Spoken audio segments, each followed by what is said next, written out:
the seventh prince of the southern Yue kingdom, who had suffered endlessly for being born with different colored eyes, felt his small body sink slowly to the bottom of the river. Suddenly, a bolt of purple lightning split the sky. Ning Huaiming, who had already stopped breathing, snapped his eyes open. His entire past life flashed before his eyes. The choking sensation of the water brought him back to reality, and he scrambled ashore with all his might. A violent coughing fit confirmed this was no illusion. Looking at the familiar surroundings in his own tiny hands, he knew that, as unbelievable as it was, he had truly returned. Perhaps even the heavens felt they owed me Ning Huaiming and gave me a second chance. He clenched his fists, his heart soaring with ambition, only to be interrupted by the loud cry of a baby. The sound was so clear it was as if it were right next to his ear, yet he was certain there were no infants anywhere nearby. He couldn't figure it out. Was this some side effect of his rebirth? At that same moment, 100 miles away in the Prince of Ping'an's residence, the cries of a newborn baby echoed through the courtyard. "She's born! She's born! She's crying so loudly. She must be a healthy, lively little girl. She's bound to have a great future. It's just, why is she crying so hard?" No one knew that the body of this newborn baby housed the soul of a full-grown adult. Zhu Yuji, who had been inexplicably transmigrated into a book, was screaming her lungs out internally. "If you knew you were going to kick the bucket tonight, you'd be crying louder than me." She had thought she'd hit the jackpot, being reborn as a noble's daughter. Life should have been a walk in the park. The problem was she was reborn into a trashy, angst-filled novel where the male lead annihilates the female lead's entire family. The male lead, Prince Ping'an, Zhu Qiaosheng, was this body's scumbag dad, and her mother, Liu Ruyan, despite being the princess consort, was just the story's villainous cannon fodder. Even worse, her mother and the male lead's true love had given birth on the same day. To give his illegitimate daughter a legitimate status, her psycho scumbag dad had already sent people to swap the two babies. And right on cue, the old nanny sent by her scumbag dad was already pressing a hand over her mouth and nose. In the original story, this is how she had suffocated to death during the swap, becoming nothing more than a tragic plot device for the main couple's drama. Even though she'd started the game on an impossible difficulty, her adult mind kicked in, and she immediately played dead to get out of this mess. Sure enough, the nanny thought she'd actually suffocated the baby and confidently placed her in a basket. The prince never cared for this child anyway. I'll just find someone to dispose of the body later. The moment the nanny turned away, Zhu Yuji, cursing under her breath, viciously pulled the fake princess's hair, trying to make her cry loud enough to get her mother's people's attention. But the fake princess's cries were too soft, not nearly enough. Zhu Yuji landed a solid punch on the fake princess's face. This time the wails grew louder and she joined in, howling for good measure. That finally did it, startling her mother, who was weak from childbirth. Liu Ruyan quickly asked her personal maid, "What's going on? Why did it sound like my child was speaking?" The maid was baffled. "My lady, you must have misheard. How could a newborn baby talk?" Suddenly, hearing two sets of infant cries from the next room, the head maid knew something was wrong. Her lady had only given birth to one child. Two sets of cries meant something fishy was going on. She immediately had someone bring the young miss to the main hall. Meanwhile, the flustered nanny was caught red-handed. Zhu Yuji's third brother, Zhu Jijian, kicked the nanny aside. "You old witch, what were you trying to do to my sister?" When he looked into the cradle, he was stunned. So, this old witch wasn't a murderer. She was pulling a classic switched-at-birth scheme. The headmaid rushed to Liu Ruyan, carrying the cradle holding both infants. She had been attending to her lady the whole time and hadn't even seen the young miss yet, so she was at a complete loss. Zhu Jijian dragged the wicked nanny in after her, waiting for his mother to interrogate and punish her. Liu Ruyan slowly sat up. She had been so weak after giving birth that she had fallen asleep without even getting a look at her child. Now, looking at the two babies in the cradles, she couldn't tell which one was her daughter. Just then, the Prince of Ping'an, having received news of the failed plan, rushed over. He feigned ignorance, his face etched with worry, playing the part of a loving father. The headmaid quickly explained, "My lord, we don't know who put this nanny up to it, but she brought another child in and tried to swap our young miss in the confusion. It was so chaotic that none of us got a good look at the young miss's face. And now that they're side by side, we can't tell them apart." The Prince of Ping'an looked at the two babies, feeling a pang of guilt. He, of course, could tell in a single glance that the baby in the pink swaddling was his and his beloved's. Even though the plot was out in the open, he figured he could still manipulate the situation. After all, Liu Ruyan was so easy to fool. So he sat by the bed and gently asked Liu Ruyan what she thought. As long as Liu Ruyan was confused, he could openly claim the other child.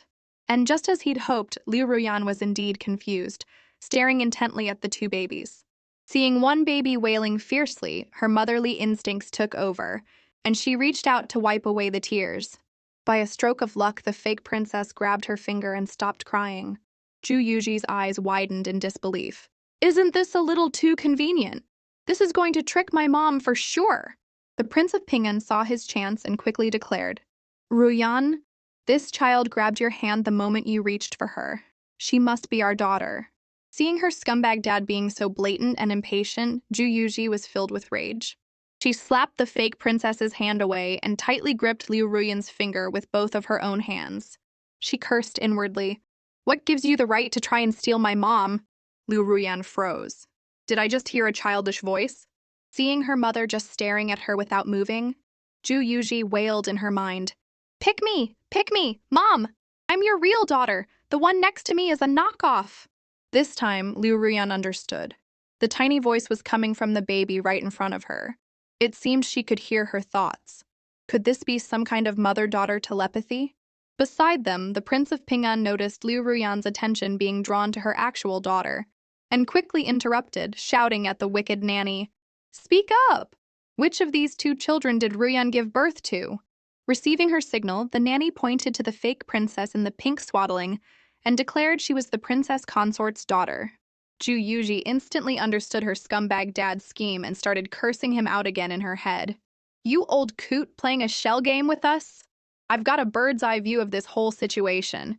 Don't think I don't know that the baby next to me is the one you had with your little true love on the side. You want to get rid of me to make room for your illegitimate daughter? In your dreams? Liu Ruyan heard every single word. She snapped her head up to look at the Prince of Pingan, realizing he didn't seem to hear the baby's thoughts. A part of her still felt that her husband was a simple and honest man. How could he possibly have someone else on the side? The Prince of Pingan seized the opportunity, claiming the fake princess and cradling her lovingly. Daddy, sweet girl, you've suffered. Daddy will take care of this little villain who bullied you right away. With that, he was about to order someone to throw Zhu Yuji out. Liu Ruyan shouted, Husband, wait! We haven't gotten to the bottom of this. Acting so rashly is not wise. Her once firm belief was shaken by the prince's haste to claim the other child. His behavior was indeed suspicious. Zhu Jijin also chimed in. Father, mother is right. We don't know who this woman is working for. We must force her to reveal her mastermind. The wicked nanny, getting a look from the prince, immediately fell to her knees and begged for forgiveness. My lady, my lord, I was blinded by greed. Seeing the wealth and splendor of this residence, I just wanted my own granddaughter to live a good life. That's why I did such a brazen thing, swapping the children. I know I was wrong. Zhu Yuji watched as the people her scumbag dad had arranged twisted the truth with their well-rehearsed lies. She was just a newborn and couldn't expose them. Looks like there's no escaping my fate of dying at birth. She threw her hands up, giving up. So what if I have to lie in a coffin and start over? Goodbye, Mom. Hearing her thoughts and seeing her resigned posture, Liu Ruyan felt a sharp pain. She turned to the Prince of Pingan. Husband, this servant is cunning. What if she's willing to sacrifice her life, insisting her granddaughter is my child? Wouldn't that mean she gets her way? Seeing this, the prince had no choice but to move to his next plan. My dear, you have a point. How about a blood paternity test? How? Hearing her scumbag dad's words, Zhu Yuji launched into another mental tirade. I wish I could tell Mom this is another one of his schemes. Liu Ruyan saw her waving her little fists, as if trying to say something, but she couldn't hear her thoughts. For a second, she was confused. Then it hit her. Did she have to be touching her to hear them? She decisively reached out and touched her. As expected, a flood of tiny, indignant words poured into her mind. The blood test can be faked. Scumbag Dad definitely put alum in the water. Then he'll only test me and the old crone, which will seal the deal. Oh, heavens, please. I'm willing to trade my scumbag dad's lifespan for a lifetime of my mom not being duped by a cheater. If that's not enough, throw in his true love on the side. The information in that tirade was enough to shock Liu Ruyan to her core. Just then, the Prince of Pingan had someone bring in a bowl of water. My dear, this servant claims the baby in the basket is her granddaughter. Why don't we just test the two of them? Those words completely shattered the image Liu Ruyan had of her husband. It was just as the baby had said. Her husband had been deceiving her. The warmth around her receded. Juyuji sneered internally. See? I told you. This whole world is one big royal court drama. After hearing her baby's thoughts and the Prince of Pingan's suggestion of a blood test, the illusion Liu Ruyan had of her husband shattered, and she was convinced her daughter's inner voice was telling the truth. The tenderness vanished from her demeanor. She responded coolly and agreed to do as her husband suggested. Then she subtly gave her personal maid a look, signaling her to ruin the blood test. The head maid, having served Liu Ruyan since childhood, understood her mistress's signal with a nod. She then accidentally tripped the wicked nanny, causing her to fall hard and spill the bowl of doctored water. The nanny's heart trembled. She had no idea what kind of bad luck she'd run into today. Nothing was going right. She quickly explained that someone had pushed her. Liu Ruyan shot her a cold look. The person standing behind you was Liu Bi. Liu Bi is my personal maid. She wants to find out who my real child is more than anyone. Why would she push you? Liu Bi, get another bowl of water. We'll do the test again. This time, the Prince of Pingan started to get antsy. Suddenly, a gentle voice came from the doorway. Why go through all this trouble? Liu Ruyan and the prince's eldest son, Jujimu, walked in slowly and bowed. Son pays his respects to father and mother. I was listening outside for a moment. I believe the blood paternity test is unreliable. Mother, do you recall before you were pregnant with sister, you accidentally fell into a frozen lake and contracted a cold illness? The doctor predicted that the illness would be passed on to the child in your womb. Liu Ruyan nodded. That would be the most reliable and effective way to tell. Juyuji heard this and had a moment of realization. No wonder I've been feeling so drowsy and on the verge of death. I really want to find the author of this book and beat them up. A horrible starting position is one thing, but they had to stack a frail and sickly debuff on top of it. Are they trying to kill me off faster? The Prince of Pingan, holding the illegitimate daughter, felt his heart panic, but he maintained a calm facade. Let's continue with the blood test. It will take too much time to summon a doctor now. But before he could finish, his eldest son cut him off. Father, that won't be necessary. I happen to bring a doctor back with me. Let's have him take a look at my sister. The Prince of Pingan hadn't expected his son to be so prepared, blocking all of his excuses. He silently shut his mouth. At this point, swapping the daughters was impossible. He started to wonder how he could save his illegitimate child. The doctor came over, took one look, and exclaimed, "Oh no, this child has a high fever." That declaration was as good as a verdict. The baby before them was her daughter. Liu Ruyan no longer hesitated and picked up her child, her heart filled with worry. The Prince of Pingan, however, stood there like a cold outsider, just watching her. Her worried expression registered with Juyuji, who forced herself to stay awake and smile, thinking, "Don't worry, Mom. According to the rules of transmigration stories, I'm the protagonist now. I won't die." Liu Ruyan was warmed by her daughter's sentiment, but also heartbroken by her husband's betrayal. Tears streamed down her face. My daughter will be fine. The Prince of Pingan, seeing that the situation was settled, handed the illegitimate daughter to a maid he had bribed. You're right, Ruyan. Our daughter will be fine. In my opinion, this wicked servant should be beaten to death, and then we'll throw the bastard child out. Liu Ruyan had already seen through her husband's act. With the love gone, she was as hard as steel. She declared loudly, "The beating won't be necessary. Guards, take this bastard child and this wicked servant down and lock them up. No one is to enter without my permission. If anything happens to my daughter, I will hunt down the person behind this and have them sliced into 1,000 pieces." Juyuji waved her tiny fists, giving her mom a mental thumbs up. Mom is so cool. She's a villainous, after all. The Prince of Pingan couldn't shake the feeling that his wife's words were directed at him, and a mix of guilt and unease churned within him. Jujimu sensed the subtle tension between his parents and wondered what had happened between them. Meanwhile, in the 7th Prince's chambers, Ning Huaiming was jolted awake from a dream. His clothes were soaked in sweat. He felt a sense of unease. In his dream, he had felt drowsy, agitated, and even on the brink of death, but upon waking, he felt completely fine. And unlike the infant's cries he'd heard last time, this time he heard a faint whisper, as if someone was calling out, "Mommy." Who is that? Could someone have poisoned me to cause these hallucinations? After the child swapping incident, Liu Ruyan didn't dare let her daughter out of her sight, holding her all night without letting go. Her headmaid had to gently remind her, "My lady, please let me take the young miss. You've been watching over the fifth miss all night without sleep. I'm afraid your body won't be able to take it." Liu Ruyan looked at her sleeping daughter in her arms and shook her head. "It was my negligence that caused her to suffer like this. I can't rest easy unless I'm watching her with my own eyes." Just then, Zhu Yuji woke up. The first thing she saw was a flawless, beautiful face, and she was completely mesmerized. "Mom is so beautiful!" Seeing the young miss was awake, the headmaid tactfully went to find the doctor. Liu Ruyan saw her daughter staring at her without blinking and wondered what she was thinking. She gently stroked her daughter's cheek. Her daughter's tiny, cheerful voice once again echoed in her mind. "Oh my God, Mom, you're gorgeous. This beauty could have me wrapped around your finger forever. You truly are the legendary Emperor Ruyan, who's been through it all. Scorn, poverty, wealth, ruin, and villainy, but has never once been ugly. No wonder you dominate half the web novel world." She snuggled happily in Liu Ruyan's arms. "From now on, I have a mommy too." Hearing her daughter's joyful thoughts, Liu Ruyan's mood lifted slightly. "Little you are my youngest daughter. Your big brothers, third brother, fourth brother, and I will protect you. And your father—" She stopped abruptly. How could a husband who tried to swap their child possibly treat his own daughter well, since she had married into the prince's residence?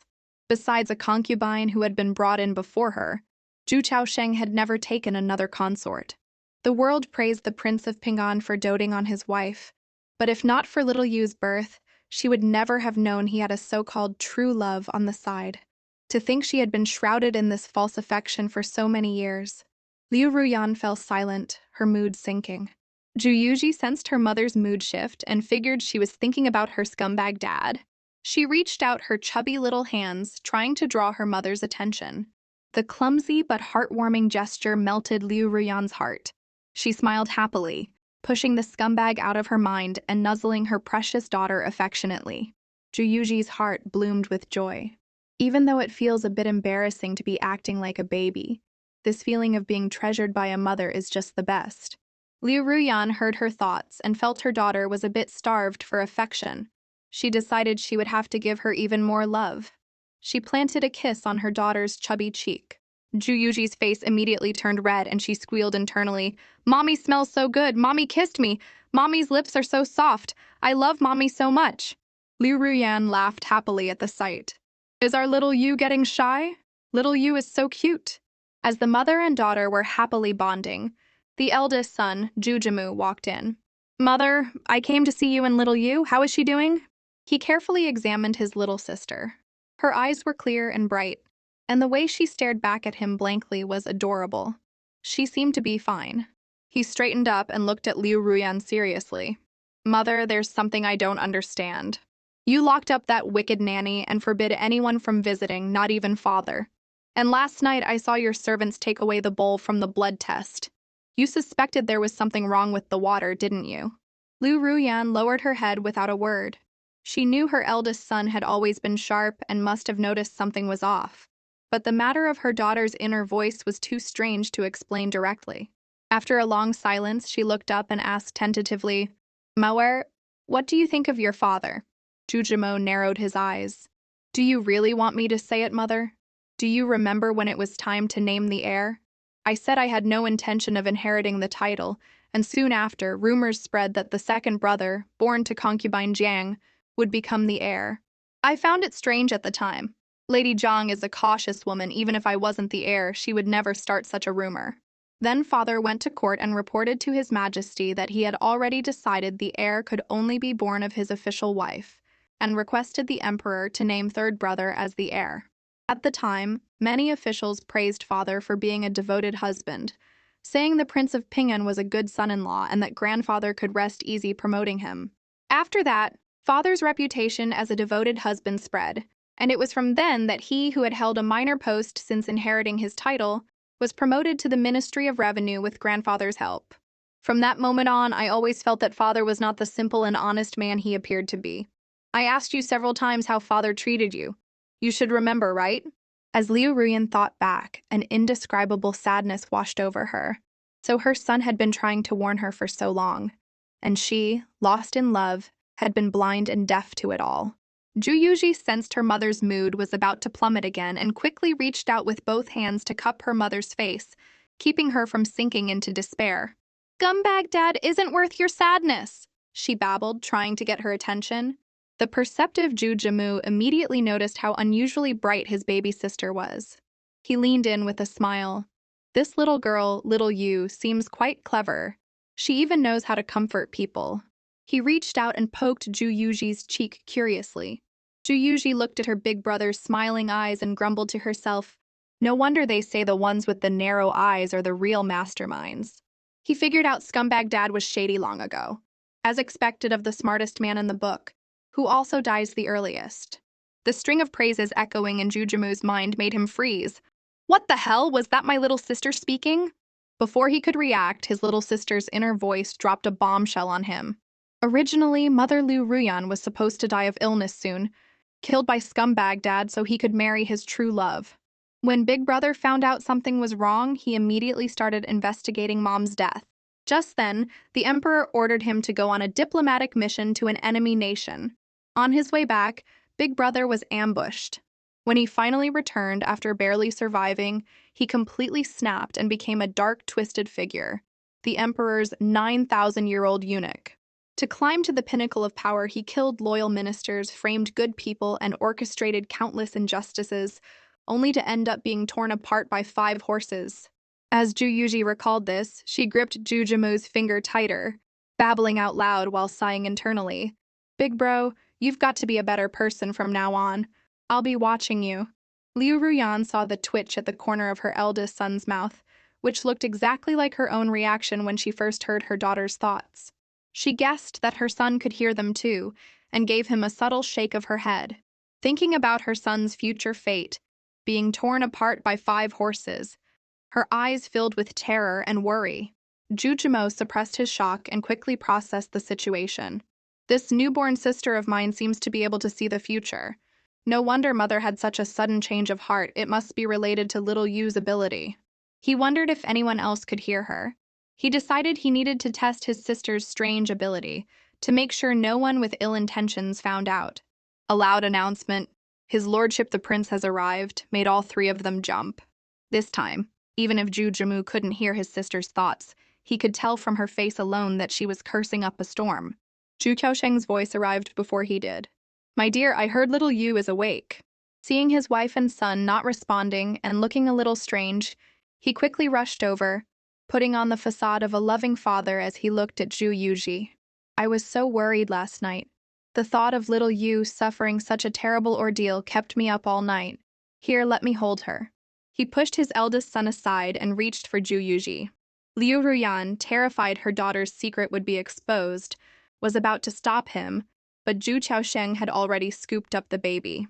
Liu Ruyan's heart pounded in her chest. If she tried to snatch the baby back, it would only draw more attention. She suppressed her anxiety and carefully watched the prince's reaction. Zhu Qiaosheng looked at Liu Ruyan, confused. "My dear, why are you so nervous?" He then used his hand to feel the baby's forehead.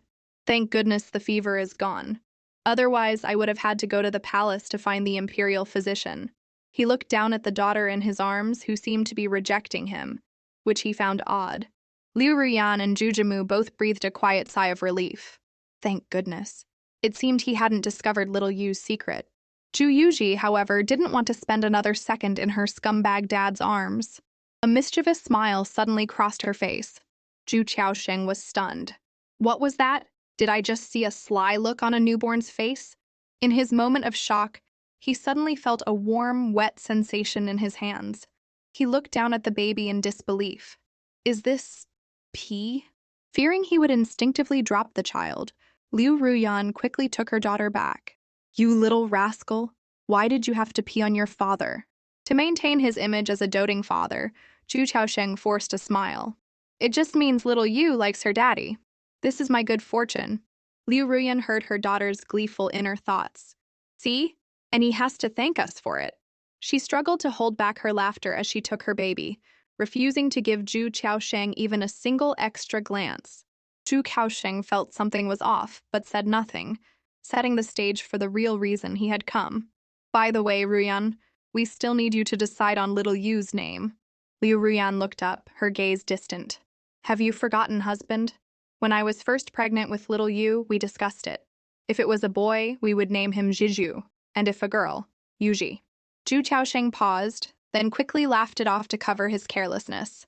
I've been so busy with matters lately, I actually forgot something so important. My memory is getting worse by the day. I should be ashamed. Zhu Yuji rolled her eyes at him and complained internally.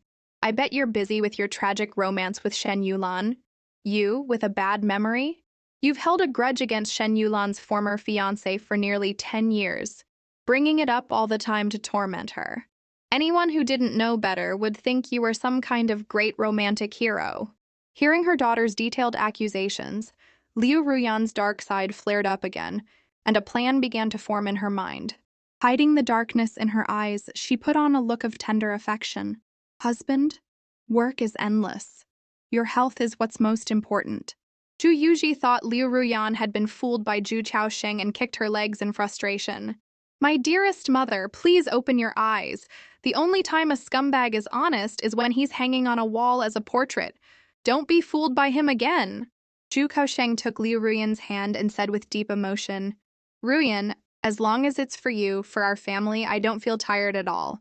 As long as you understand me, no amount of hardship is too much. Just then, a maid rushed in. My lady, this is bad. The small house in the back of the residence is on fire. Liu Ruyan heard it was the room where the child-swapping nanny and the unknown baby were being held. She frowned. How could a fire start for no reason? What about the old woman and the child? Before the maid could answer, Zhu Chaosheng interrupted her. If that grandmother and grandchild are dead, they're dead. You've just given birth and shouldn't worry yourself. I'll go check on the fire. You just rest and recover. With that, he strode away. Liu Ruyan watched his retreating back, her eyes glinting. To be able to set a fire in the residence without alerting the guards? Who else could it be but the man who shared her bed? And Zhu Jimo, who had been silent ever since Zhu Chaosheng arrived, saw things even more clearly. He lowered his eyes and said, Mother, I shall take my leave as well. Fearing her eldest son would truly follow the dark path little Yu had described, she called out to him just as he was about to leave. Mauer, if one day you wish to become a court official, Mother will help you. She was willing to get her own hands dirty, but she hoped her children could keep theirs clean. Jujimo was taken aback for a moment, then understood what his mother was worried about. He made his own position clear. Rest assured, Mother, if one day I must stand in a high position, it will only be because there is someone I must kill who I cannot otherwise reach.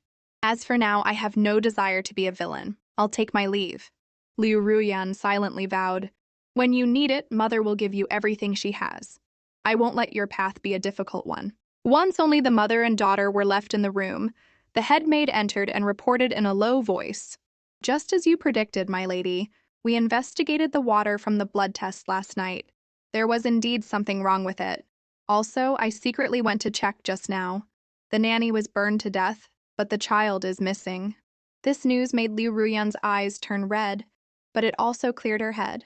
Since you showed me no mercy, don't blame me for being ruthless. The head maid, changing Zhu Yuji's clothes, asked nervously, My lady, should we send people to find that child? For a moment, a vicious look crossed Liu Ruyan's face, but it vanished the instant she met Zhu Yuji's clear gaze. She smiled gently. No need. In the end, she is just like little Yu. This is all the fault of the parents.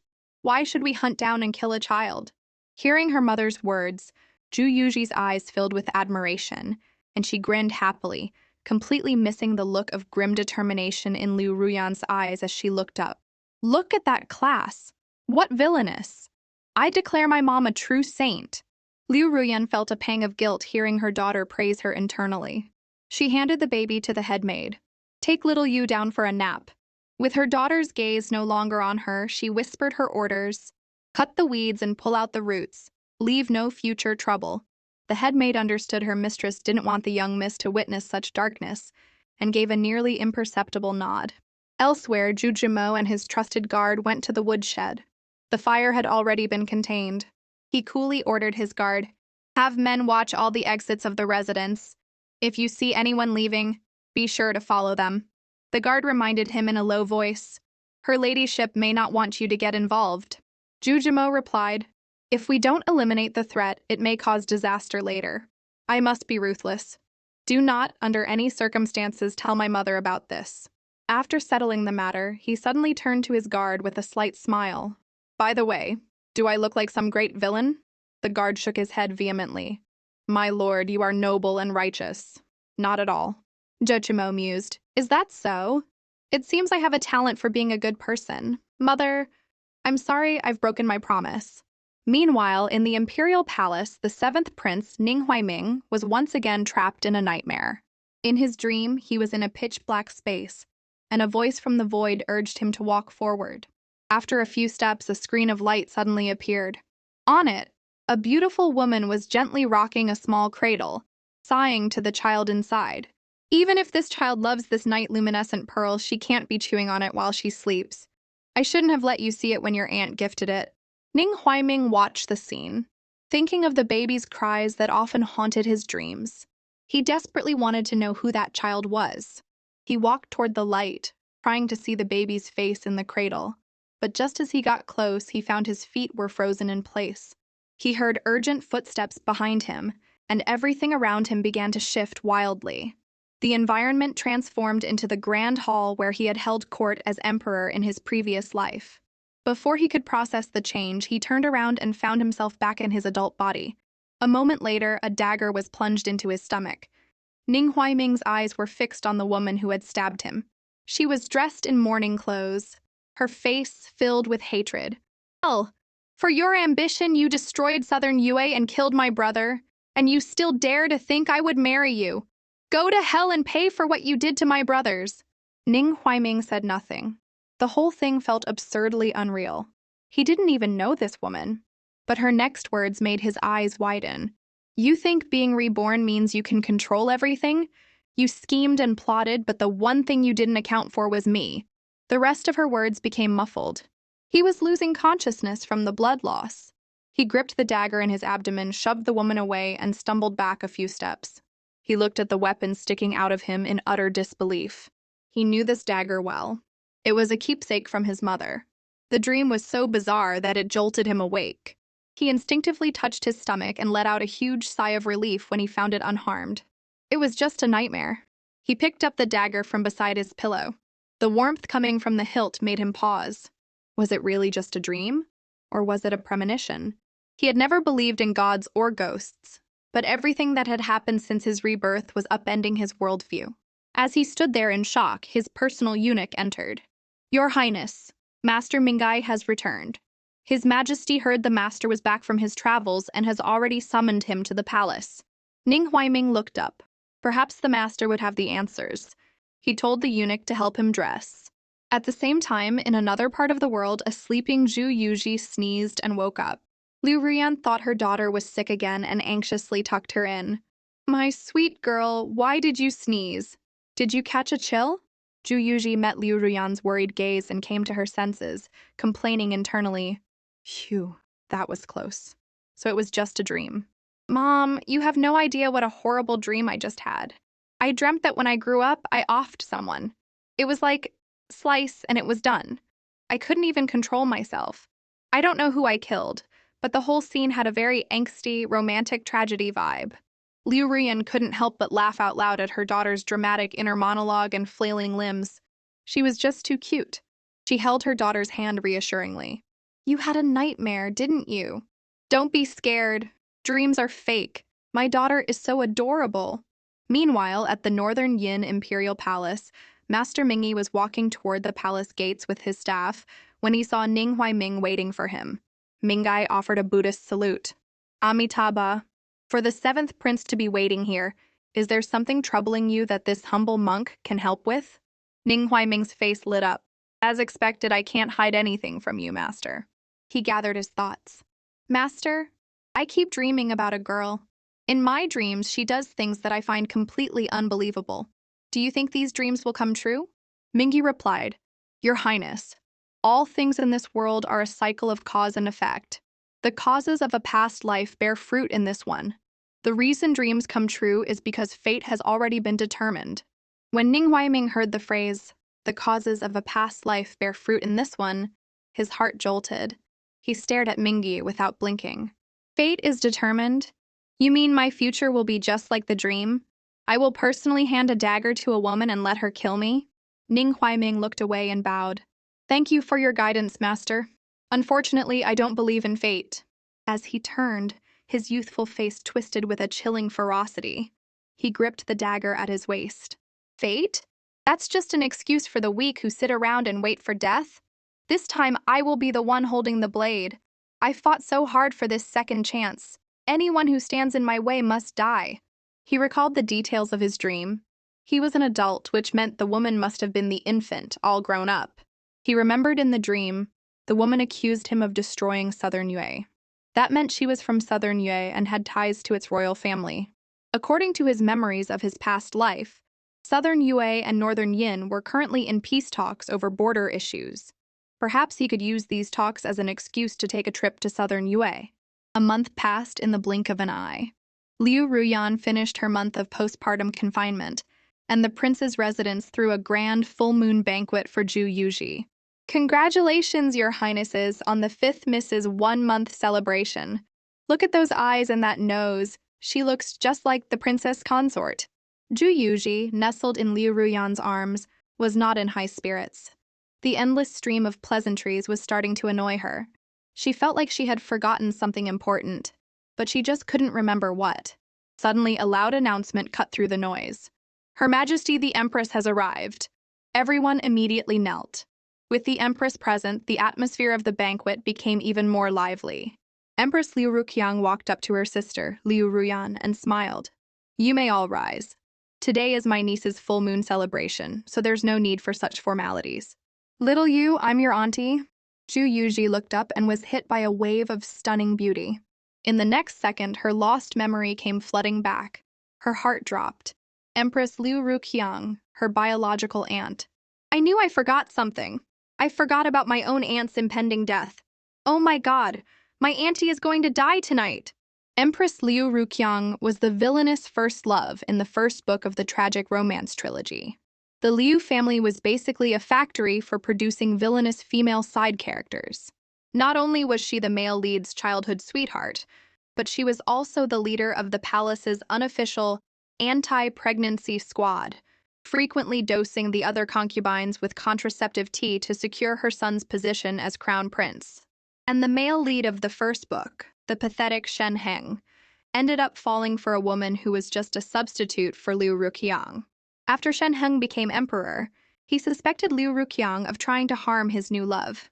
In the end, her aunt, this villainous first love, died as collateral damage in the male lead's groveling win-her-back arc.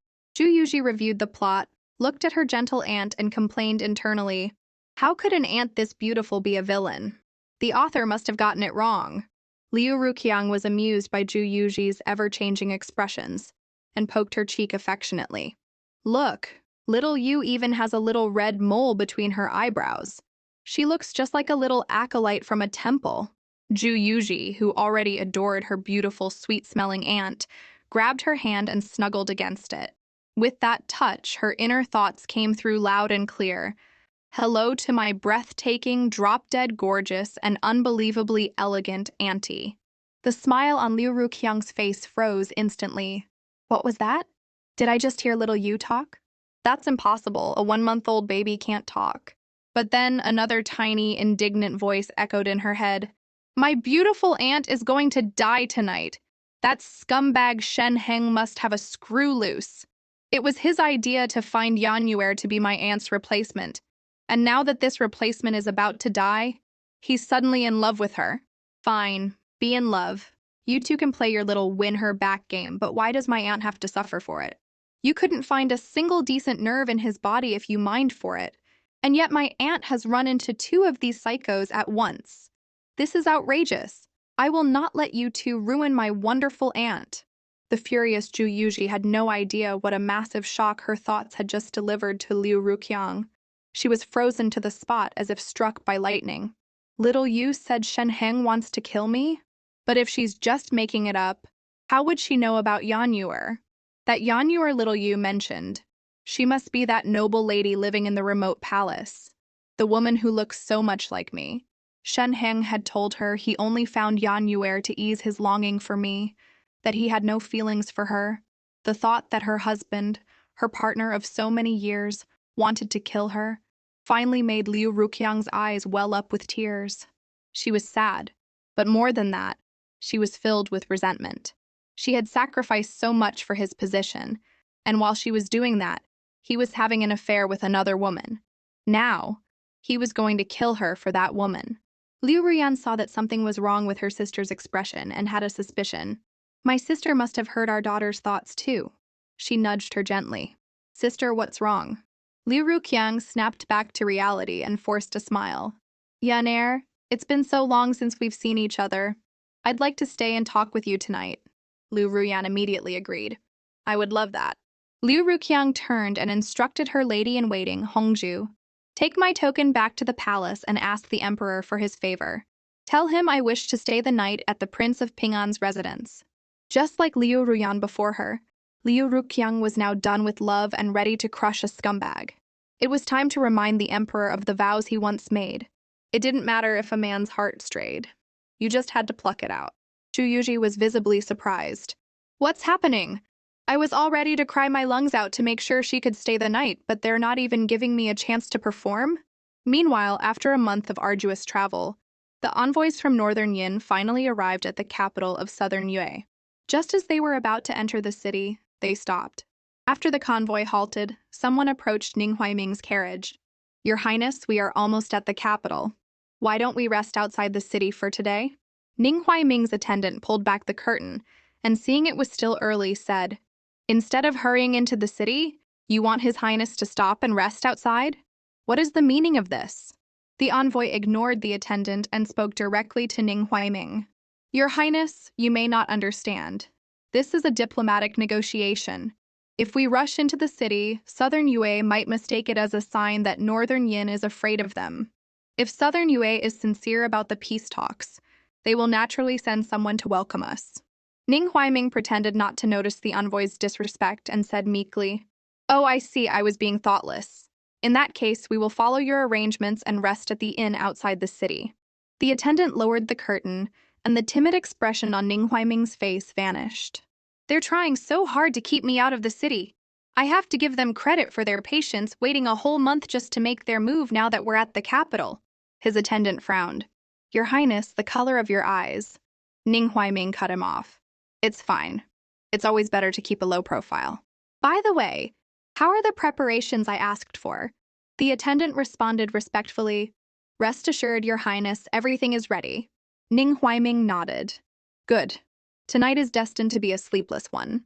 He then closed his eyes to rest, waiting for his assassins to walk into their trap.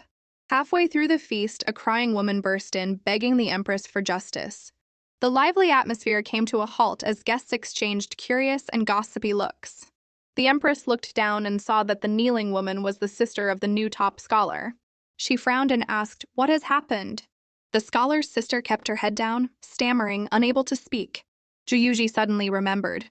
Her full moon banquet also involved some drama with her third brother. Hearing her daughter's thoughts, Liu Ruyan's heart clenched. The clueless Zhu Yuji quickly tried to recall the plot. Because third brother was named the heir early on, scumbag dad took him under his wing to teach him, but he was actually raising him to be useless. As he grew up, third brother got into drinking, gambling, and womanizing. But thanks to scumbag dad's cover-ups, mom never found out. Third brother's downfall all started on the day of my full moon banquet. He acted inappropriately and offended the new top scholar's sister. But mom and Auntie Empress thought the girl was making false accusations. Not only did she not get justice, but she was also scolded in public. Unable to bear the humiliation, she went home and killed herself that night. From then on, the top scholar held a grudge against the Zhu family. In the end, he framed third brother for sleeping with one of the emperor's concubines, and the emperor had his hands and feet chopped off. Liu Ruyan gasped. Her son, the heir who should have been held in high regard, was being ruined right under her nose because of her negligence. She was so angry she could barely breathe, and her desire for vengeance surged. The scholar's sister's suppressed sobs brought her back to reality. I have been wronged, but I truly don't know how to speak of it. Thinking of her son's grim future, Liu Ruyan knew she absolutely could not afford to offend this young woman tonight. She immediately ordered her maid to fetch her third son. Then she walked down and personally helped the scholar's sister up. I understand your grievance. Would you be willing to come with Her Majesty the Empress and me to the side hall to speak privately? The scholar's sister nodded timidly. In the side hall, the third son, Zhu Zhijian, ran in excitedly. Mother, you called for me? Before he could even get close, Liu Ruyan splashed a cup of tea in his face, sobering him up instantly. So young and already so dissolute and shameless, look what you've done.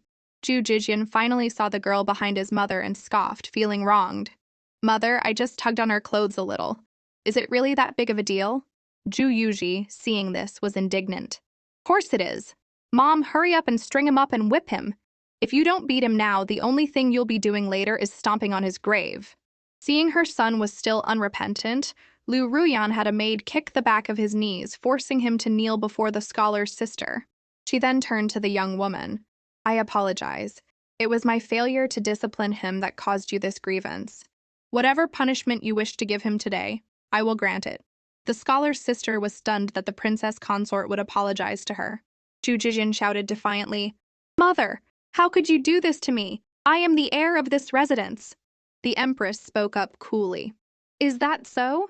Then I wonder if I, the Empress, have the authority to discipline you? Guards. The heir has shown disrespect to his elders. Drag him out and give him 20 heavy strokes with the rod. Zhu Yuji cheered internally. Good. Beat him. If he doesn't get beaten now, he's bound to cause trouble later. Auntie Empress and Mom are the best. When the scholar's sister saw Zhu Zhijian actually being dragged out by guards to be beaten, and with both the Empress and the princess consort on her side, her anger dissipated. Liu Ruyan added, Tomorrow, I will bring this delinquent son of mine to your home to apologize again. Is this arrangement acceptable? The scholar's sister curtsied. I never expected your majesty and your ladyship to be so reasonable and grant me justice. Since the heir already knows his mistake, I will not pursue the matter further. I shall take my leave. The matter with the scholar's family was resolved, but the issue with her third son was far from over. Liu Ruyan was determined to reform him. She had a maid take Zhu Yuji back to rest. Zhu Yuji struggled, not wanting to leave. She wanted to stay for the drama, but no one was letting her. As soon as Zhu Yuji was out of earshot, Liu Ruyan's face hardened with the authority of the lady of the house. Guards, investigate everyone around the heir. Anyone found to have encouraged his hedonistic behavior will be beaten to death. As the head maid was carrying Zhu Yuji back to her room, they passed through the garden. Zhu Yuji looked up at the bright full moon and sighed. In the blink of an eye, it's been a while since I transmigrated into this trashy novel. I wonder if I'll ever be able to go back. Even though I finally have a mom, it's hard not to miss my phone and computer. If only I hadn't gotten curious and clicked on this novel just because I shared a name with the protagonist of the third book. If only I hadn't become a keyboard warrior and called the book a story about a bunch of psychos. If only I hadn't been told by another reader, if you think you can do better, then you do it. Then I wouldn't have actually ended up here in this angsty novel as a helpless baby. As she was sighing, a man in black leaped out from behind a rockery. With lightning speed, he chopped the maid on the neck, then deftly caught the falling Zhu Yuji. Phew, that was close. Almost came all this way for nothing and dropped the hostage. Without another word, he used his lightness skill and fled the scene. A junior maid could only watch in horror as the little miss was snatched away. When she finally snapped out of it, she screamed for help. Someone help, there's an assassin. Zhu Yuji calmly accepted the fact that she had been kidnapped, but tears still streamed down her face. So long, Mom. I'm sailing away tonight. Goodbye to my cringy past and this world full of nut jobs. I'm off to wander the world. Meanwhile, at the inn outside the city, a group of men in black crept silently into Ning Huaiming's room. They walked to the bed with their swords drawn. Seeing the bulge under the covers, they stabbed down without hesitation. But the feeling was wrong. When they pulled their swords out, they were covered in goose feathers. They knew they'd been tricked. They ripped the covers off, and sure enough, it was just 2 pillows. One of the men in black roared in frustration. "We've been had! That kid Ning Huaiming isn't even in the room. He must have gone into the city. After him! If you see any kid around his age, kill them on sight. Better to kill the wrong one than let him get away." Back in the city, the man in black who had snatched Ju Yuji had originally planned to take her out of the city. But to his surprise, the Ju family had sealed the city gates with incredible speed and even mobilized the city patrol. It seemed he would have to hide first and then try to sneak out in the morning. As he hesitated, the city patrol rushed toward the alley where he was hiding. The man looked at the baby in his arms and grit his teeth. "I can't move with a baby. I'll have to hide her for now. Once the patrol leaves, I'll come back for her." Ju Yuji struggled against the man's hand. "Dude, kidnap me if you must, but can you not cover my face? I can barely breathe. What is it with people in this world and their face-covering fetish?" Having made his decision, the man removed his hand from Ju Yuji's mouth. Just as she was about to cry out, he quickly stuffed something in her mouth to keep her quiet and from revealing their location. Ju Yuji had just caught her breath when her mouth was plugged again. She rolled her eyes in exasperation. The man, ignoring her discomfort, placed her on the ground and covered her with an empty basket. He then quickly left the alley, thinking his plan was foolproof. He never would have guessed that just as he left, a small child dressed as a beggar would enter the alley. It was none other than a disguised Ning Huaiming, on the run from his own assassins. It was one thing after another. Ning Huaiming's disguise had fooled the assassins, but now the citywide lockdown had completely ruined his plans. Unfamiliar with the capital's layout, he decided to hide in a deep alley for a while. He walked over to a pile of baskets. Just as he was about to lift one, he heard the basket in front of him speak. "Tui, let me teach you a lesson today. No matter how clever you think you are, someone's always cleverer. You really think a tiny walnut can shut me up?" If it weren't for Ning Huaiming's past life memories and steady composure, he would have screamed and given himself away. Ju Yuji, oblivious inside the basket, was struggling to push it off, but to no avail. She finally gave up in frustration. Damn these useless, tiny arms! If she couldn't move, she'd just have to scream her head off. She took a deep breath, preparing to wail and attract her family's attention. The next second, the basket was unexpectedly lifted off her. A baby and a boy stared at each other in silence. Ning Huaiming stared at Ju Yuji, his mind full of questions. Why is there a baby under a basket? And how can a baby this young already talk? Ju Yuji saw that it was just a kid who had found her, but she figured she was saved nonetheless. Suddenly, the sound of hurried footsteps came from around the corner. Ning Huaiming's heart tightened. The assassins must have caught up. He had no time to ponder the mystery of the talking baby. He immediately picked her up and plopped the basket back over both of them. Ju Yuji was dumbfounded. "Wait, so you're not here to save me, you're here to steal my hiding spot?" The footsteps stopped right in front of their basket. Ning Huaiming tensed. Fearing the baby in his arms would make a sound and give them away, he clamped a hand over her mouth. And then he heard it. "Here we go again. You're not the first guy, but you're being a little rude. You're not even going to save me, and now you're squatting in my spot and covering my mouth? So annoying. Why is it always the mouth?" In the darkness, Ning Huaiming froze. "I'm covering her mouth, so how can she still be talking? Besides, she's not old enough to talk, right?" A moment later, he was sure of it. He was hearing the baby's inner thoughts. But how could he hear her thoughts? In this situation, he didn't have time to dwell on it, because the men hunting him were now speaking. "Boss, I saw him run this way with my own eyes. How did we lose him? Useless. Can't even handle one kid. Let's go, keep looking. If he really gets away, he'll be a huge problem later." Hearing the men leave, Ning Huaiming waited a moment before lifting the basket. He put Ju Yuji down and looked around. Fearing he would just leave her there, she quickly grabbed the corner of his tunic and flashed him a cute, pleading smile. She shouted in her mind, "On, we shared a basket! How about you save me? I was kidnapped! If you take me home, I'll be your honorary sister for life." Hearing this, Ning Huaiming's expression became unreadable. He thought of the child from his dreams, the one with whom he seemed to share some mysterious connection. A newborn baby, dressed in expensive clothes. Could it really be a coincidence? He turned and knelt down, pretending to talk to himself, but secretly trying to probe Ju Yuji's thoughts. Looks like we're in the same boat, both abandoned by our families. But you're too little. I can't take care of you. What should I do? Ju didn't know her thoughts were being broadcast and was moved to tears. I have a night luminescent pearl bigger than my fist. If I have to, I guess I could give it to you. Ning Huaiming's suspicion grew. The child in his dream was also obsessed with a night luminescent pearl. Could the child he was looking for be the one right in front of him? Could it really be such a coincidence? And this special ability to hear someone's thoughts? How did it work? Perhaps he could use this ability to find the answers that had plagued him for so long. He put on a harmless smile, but his voice grew colder. I don't even know where your home is. I guess I'll just leave you at the local government office. Hearing this, Ju tears instantly dried up, and her shattered hope was pieced back together. She wanted to kowtow to the kind-hearted boy before her. You're a true saint. Thank you, my living Buddha. Just as Ning Huaiming bent down to pick her up, an arrogant voice boomed from behind them.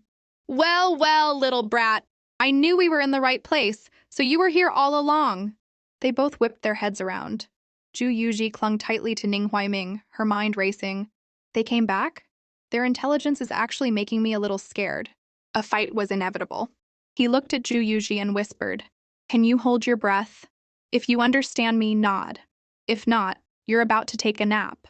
Caught off guard, Ju nodded instinctively, completely forgetting that a normal baby shouldn't be able to understand him. She responded enthusiastically in her mind, I get it. Just hold my breath. I'm an expert at playing dead. I survived my own birth by faking it. You can check my record. Ning Huaiming weighed Ju in his hands and smirked. So she really does understand. Okay, on the count of 3, hold your breath. Ju then realized her mistake and clapped her hands over her mouth. I blew my cover. Wait, how did you trick me? Ning Huaiming was now certain. This child was special. He tossed her into the air, yelled 3, and threw several smoke pellets from his sleeve with his other hand. White smoke instantly filled the alley. Under the cover of the smoke, he caught Ju and slipped smoothly out of the encirclement. Before she passed out, Ju sent one last thought toward Ning Huaiming. I'm heartbroken. True heartbreak isn't loud and dramatic. It's this. I've never met anyone so unpredictable in my life. Ning Huaiming's smoke pellets not only bought him time to escape, but also attracted the city patrol, which finally helped him shake off the assassins. He found a safe place to hide. Sometime later, Ju slowly woke up. Brr, it's so cold. Did I just have a nightmare about being kidnapped? She opened her eyes to a dusty, empty room. She was lying on top of the boy who had tricked her. So it wasn't a dream. But when she saw the boy's eyes were closed, his face pale and lifeless, a shrill scream erupted in her mind. The kid's dead? She flailed her limbs trying to get off the corpse. But at just 1 month old, she was all will and no power. She started to wail. The commotion woke Ning Huaiming. He managed to force out a few words. Don't move. Ju froze and looked at him. Oh, so you're not dead. Then why didn't you say anything? You nearly scared me to death. Wait, your shoulder is bleeding. What do we do? You can't die on me. Ning Huaiming had been hit by a poisoned dart during his escape. The poison numbed his senses and limbs, but luckily he had an antidote pill. He struggled to say pill. Ju didn't get it, but she was anxious to help. Check it out. Ning Huaiming was speechless. He could feel his ability to speak fading. In this situation, his only hope was this baby. He sighed and slowly guided her. Pill in chest. Ju mentally slapped her forehead. You should have said so sooner. I thought you were trying to start a rap battle. She began pawing at the inside of Ning Huaiming's clothes until she found a small white porcelain bottle. Ju held up the bottle for him to see. Ning Huaiming couldn't speak at all now, and couldn't tell her how many pills to use. He could only manage a slight nod. Seeing this, Ju pulled out the stopper, dumped all 5 pills from the bottle into her hand, and then stuffed the entire handful, hand included, into Ning Huaiming's mouth. Unable to speak, Ning Huaiming could only watch as, for the first time in 2 lifetimes, someone force-fed him medicine and her own fist along with it. Ju justified her actions. My hands are small, I was afraid I'd drop some. You'll have to deal with it. As long as you live, I'd swallow a sword for you, let alone a fist. Ning Huaiming wanted to cry, One of those pills is worth a fortune. I'm not swallowing medicine, I'm swallowing gold. Not long after being medicated, the poison subsided. Ning Huaiming patched himself up and then fell asleep, holding the exhausted Zhu Yuji. As he watched her curled up on his chest, his crimson eyes flickered. The endless stream of her thoughts replayed in his mind. It didn't add up. This girl was a mischievous little imp. The woman in his dream, who plunged a dagger into his chest, was filled with sorrow and resentment. Their personalities were worlds apart. How could they be the same person? Looking at the chubby, cute infant sleeping on his chest, his hand moved on its own and poked Juyuji's cheek. His first thought was, it's pretty soft. Juyuji opened her eyes and stared up at him. Why did you poke me? Under Juyuji's shocked and accusatory gaze, Ning Huaiming quickly snatched his hand back and looked away. He thought to himself, so it wasn't a hallucination. Such a strange thing really exists in this world. You can hear someone's thoughts just by touching them. This child is bizarre. Logically, he should eliminate any potential threat, but this child had, in a way, saved his life. His faint sense of compassion was stirred. Fine, I'll just leave her here to fend for herself. That counts as me doing my part. With that thought, he slowly got up. Zhu Yuji was stunned. Kid, you're all better? Great, let's get out of here. She even held up her arms, asking to be picked up. However, Ning Huaiming simply placed her on the ground, stood up, and started walking toward the door. Zhu Yuji felt her world crumble. Wait, bro? Big bro? My sworn father? You're just leaving? You're making me feel like it was my bad luck to have ever met you. If you're not going to save me, could you at least release me into the wild? Just put me on the street somewhere obvious. I'm not picky. As she watched Ning Huaiming walk out the door, Zhu Yuji's heart broke and she started wailing. She was hoping to make enough noise to attract attention when she saw Ning Huaiming turn around and walk back in. He looked at her with a complicated expression. What are you crying for? Zhu Yuji stopped. Didn't you just leave? Ning Huaiming gave a small, resigned laugh. He was about to say something when a commotion erupted outside, and a large group of soldiers flooded into the room. Without a second thought, Ning Huaiming snatched Zhu Yuji, his grip tightening around her instantly. He assumed the soldiers were there for him, and his eyes filled with vigilance. Zhu Yuji looked from the soldiers to Ning Huaiming, and then it all clicked. She was overcome with emotion. Kid, I misunderstood you. You went to get help. I'm so blind, I can't believe I was just cursing your entire family tree. She snuggled against him affectionately. Ning Huaiming fell silent. That wasn't quite what was about to happen. He thought to himself, go ahead and misunderstand. Just as Zhu Yuji was trying to make up with him, she heard a familiar voice. Little sister, it really is you. Her big brother Zhu Jimu was the first one to rush in. The moment Zhu Yuji saw her brother, all her tough girl act crumbled. Zhu Jimu reached out to take her, but Ning Huaiming took a step back. That simple, evasive move made Zhu Jimu's eyes darken. Who are you? And why is my little sister with you? Fearing a misunderstanding, Zhu Yuji quickly explained to Ning Huaiming in her mind, Kid, that's really my big brother. Give me back to him, please don't you two start fighting. After hearing this, Ning Huaiming proactively handed the baby over. My name is Ning Qi. My family runs a security escort business. My apologies, someone tried to snatch the child earlier, so I assumed you also had ill intentions. Zhu Jimo, who could also hear his little sister's thoughts, narrowed his eyes, sizing up Ning Huaiming. After all, for a boy this young to rescue little Yu from vicious kidnappers, he had to be more than he seemed. Young Master Ning, you saved my sister. I don't know how we can ever repay such a great kindness. But if your family is in the security business, how did you end up in such a state? Ning Huaiming hadn't expected Zhu Jimo to be so sharp. He feigned embarrassment and stammered, my stepmother is trying to take over the family business, so I had no choice but to go into hiding. Zhu Yuji felt a surge of pity for the boy. How pitiful! Is this like the ancient version of Snow White and the Seven Dwarfs? By the time Liu Ruyan arrived after getting the news, she saw Zhu Yuji safely in Zhu Jimu's arms. Without a word, she took the baby from her son and burst into tears. My little Yu, thank goodness you're all right. Who was it that took you? She was so focused on her daughter that she didn't notice Ning Huaiming's gaze had been fixed on her ever since she appeared. Liu Ruyan's face overlapped with the image of the beautiful woman from his dream. Ning Huaiming's gaze then fell back on Zhu Yuji. So the dream was real. And it really was that much of a coincidence. This child was the woman who would one day kill him. The sword that had been hanging over his head finally fell. What he regretted most was that, because of a moment of foolish compassion, he had personally protected his own executioner. Back in her mother's arms, Ju Yuji couldn't hold back her tears any longer, letting out all her grievances in her mind. "Mom, I'm back from my little trip, and it's all thanks to that kid. He's my hero." Listening to her daughter's mental tirade, Liu Ruyan's mood finally settled. She looked at Ning Huaiming. "You must be the young man who saved my daughter. Thank you is not enough. If you don't mind, would you be willing to stay at our residence for a while?" Ning Huaiming, having seen Liu Ruyan and confirmed the overlap with the woman from his dream, knew for certain that the infant before him was the person who would one day kill him. He regretted his moment of foolish compassion, but now he could use this opportunity to his advantage. Ju Yuji had no idea that the boy was secretly regretting not killing her. She just thought he was overwhelmed by the sudden offer of wealth and mentally urged him on. "Don't hesitate, say yes, kid." Ning Huaiming's gaze fell on Ju Yuji, who was smiling at him. He then smiled and nodded. "All right." He followed them back to the residence, fists clenched tightly, and silently vowed, "This time, I won't go soft."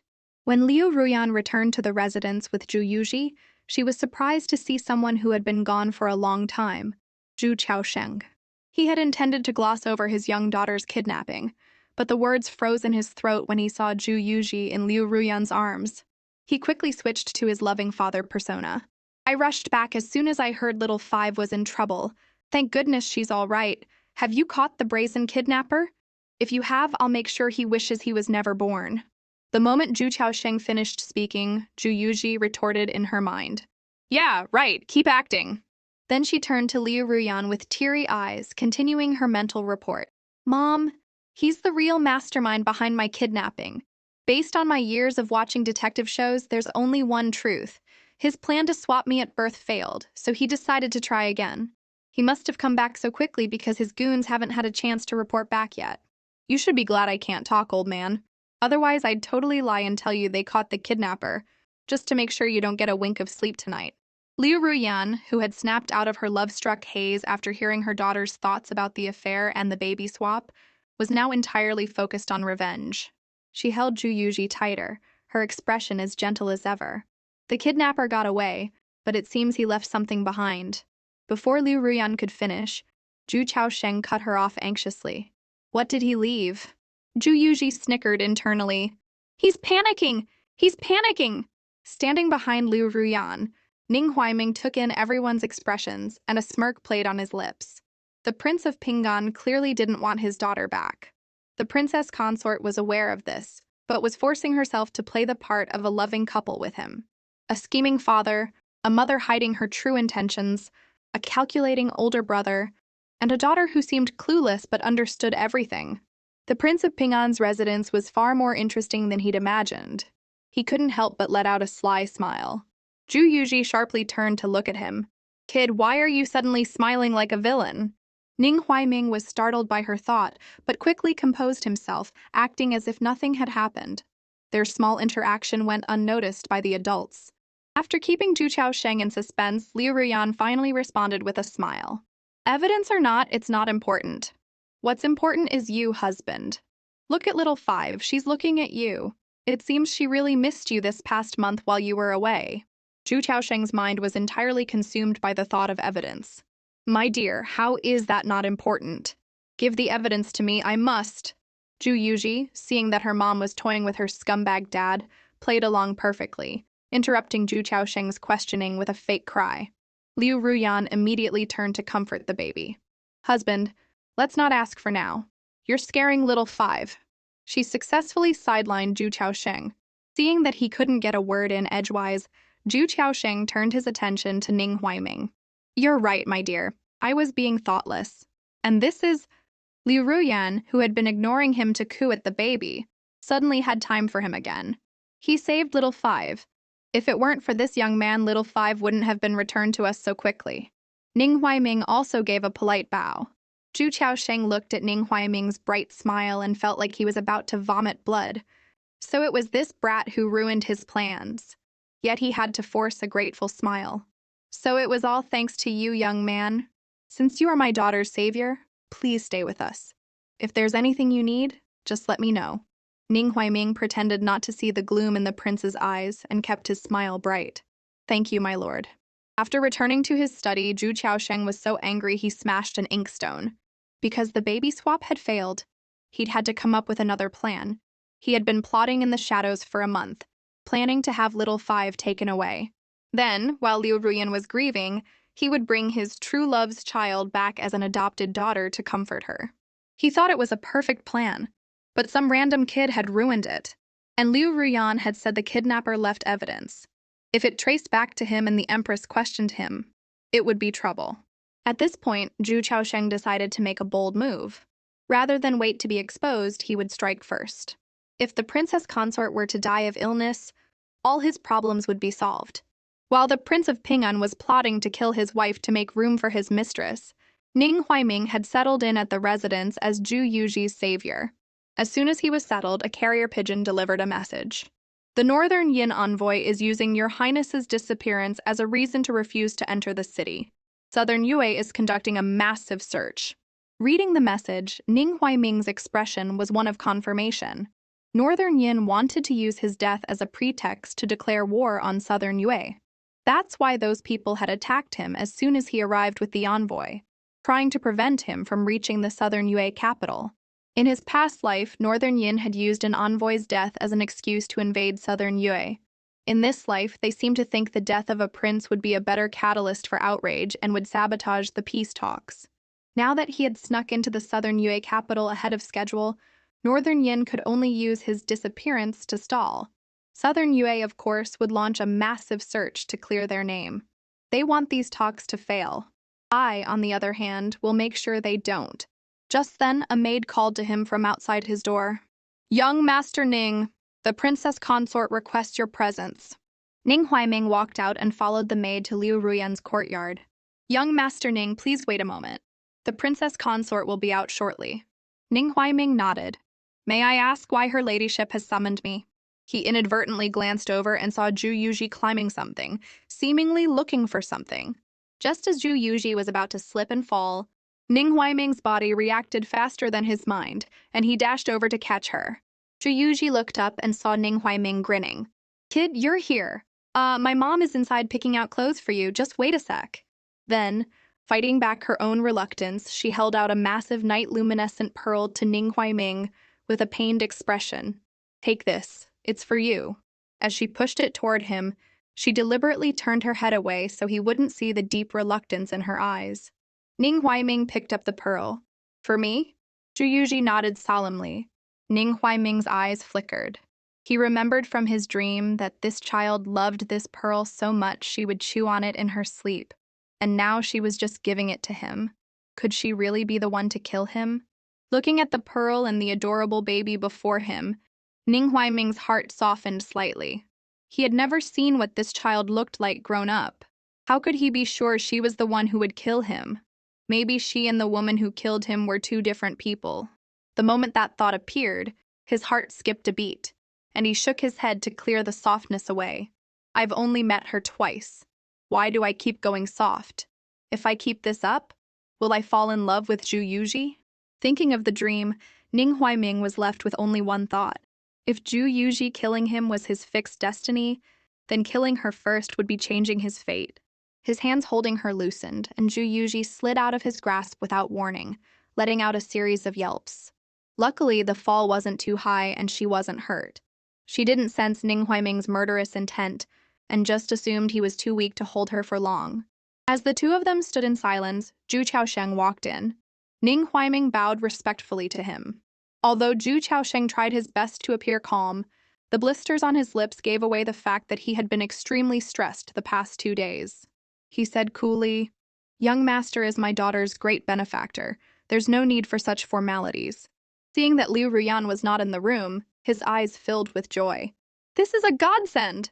He walked straight to Zhu Yuji. Little Five, did you miss Daddy? Look what Daddy brought you. He then pulled a golden locket from his robes and dangled it in front of her. Does little Five like it? Come, Daddy will put it on for you. Zhu Yuji looked at the locket about to be placed on her. smiled strangely, and then swung her fist, knocking the locket away. She then bit her scumbag dad's hand with her toothless mouth, cursing him furiously in her mind. "You old coot! Don't think I don't know this locket is poisoned. You want to trigger my cold illness, right? You want to take out me and my mom with one locket, right? You naive scumbag, you actually think you can pull off a plot twist in front of someone who has a bird's-eye view of the story."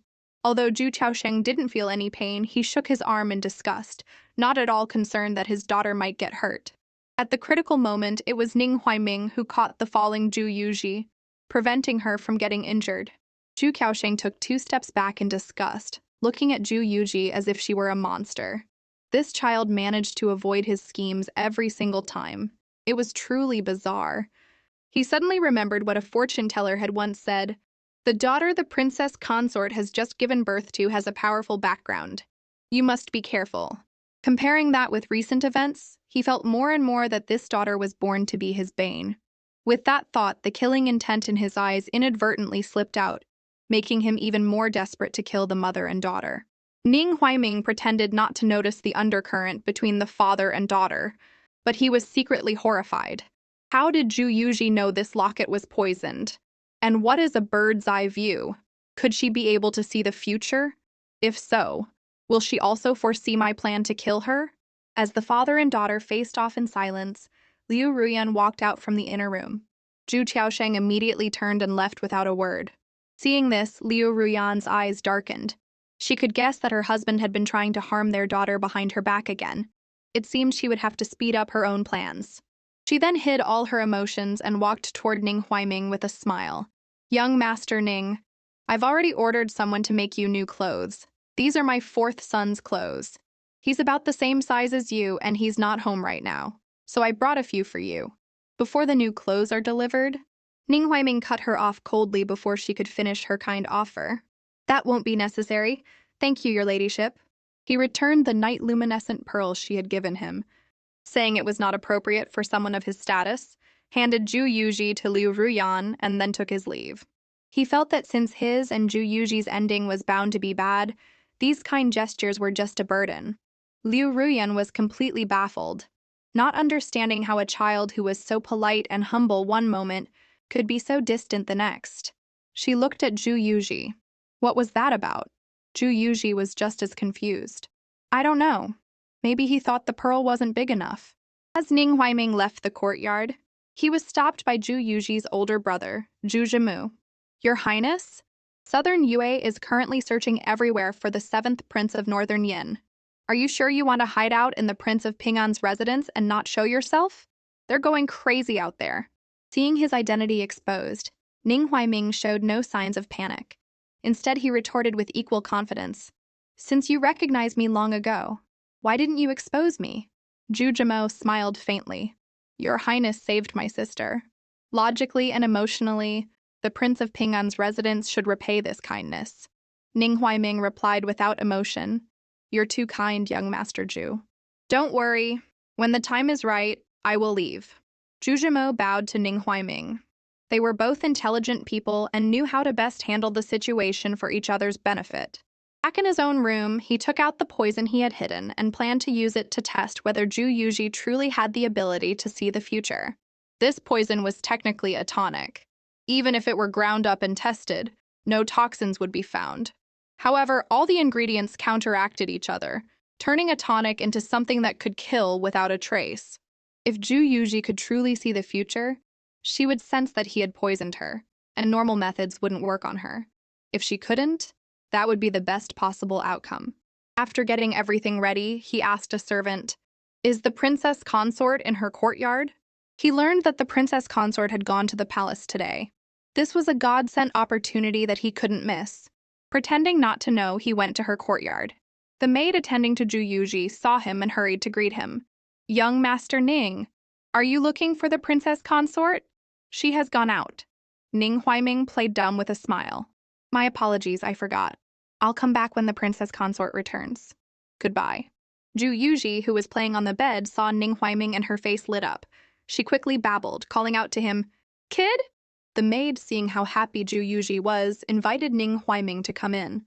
Ning Huaiming smiled. It would be rude to refuse. After sitting down next to Ju Yuji, his gaze fell on the milk bottle on the table. While Ju Yuji was telling him to open a box in front of them, his hand brushed past the milk bottle and he dropped the poison, disguised as a tonic, inside. The substance was colorless and odorless. It wouldn't cause immediate death. At first, the victim would seem perfectly fine, even full of energy. But then one day, months later, they would simply not wake up. After doing this, he picked up the box. What, are you giving me something else? This time, Ju Yuji was making a huge sacrifice, and her eyes welled up with tears of regret. I thought about it, and last time maybe you were disappointed because the pearl wasn't big enough. This time, I'm giving you all my worldly possessions. Please accept them. From now on, we're sworn siblings, so don't feel bad about how good I am to you. Oh, right, hand me that milk bottle.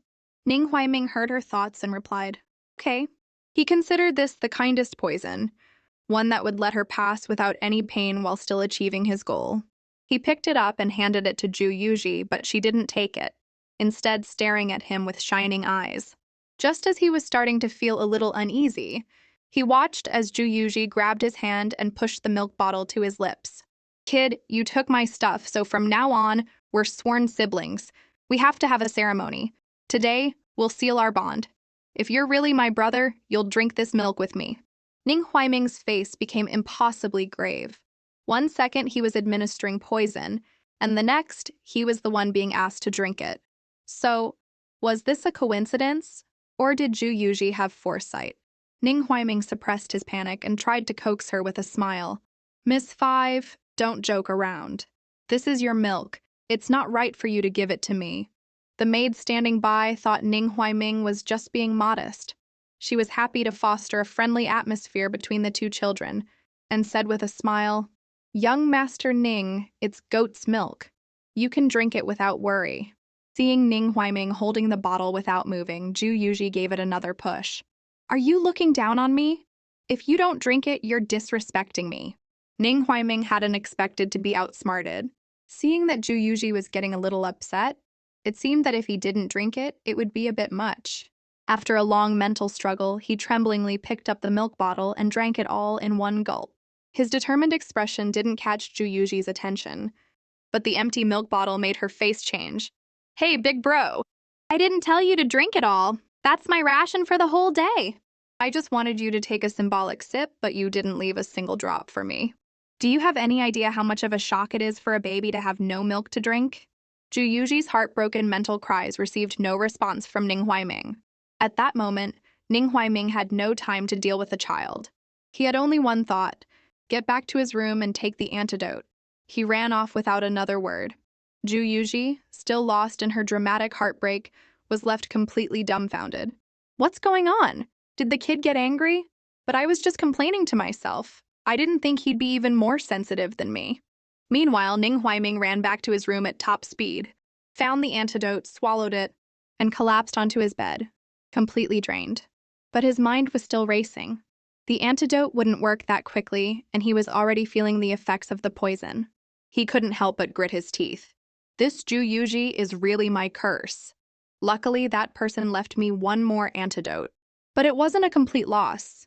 At least from Ju Yuji's thoughts, it seemed she hadn't guessed that he wanted to harm her. But now that he'd lost this chance, it would be difficult to try again. Perhaps it was time to leave.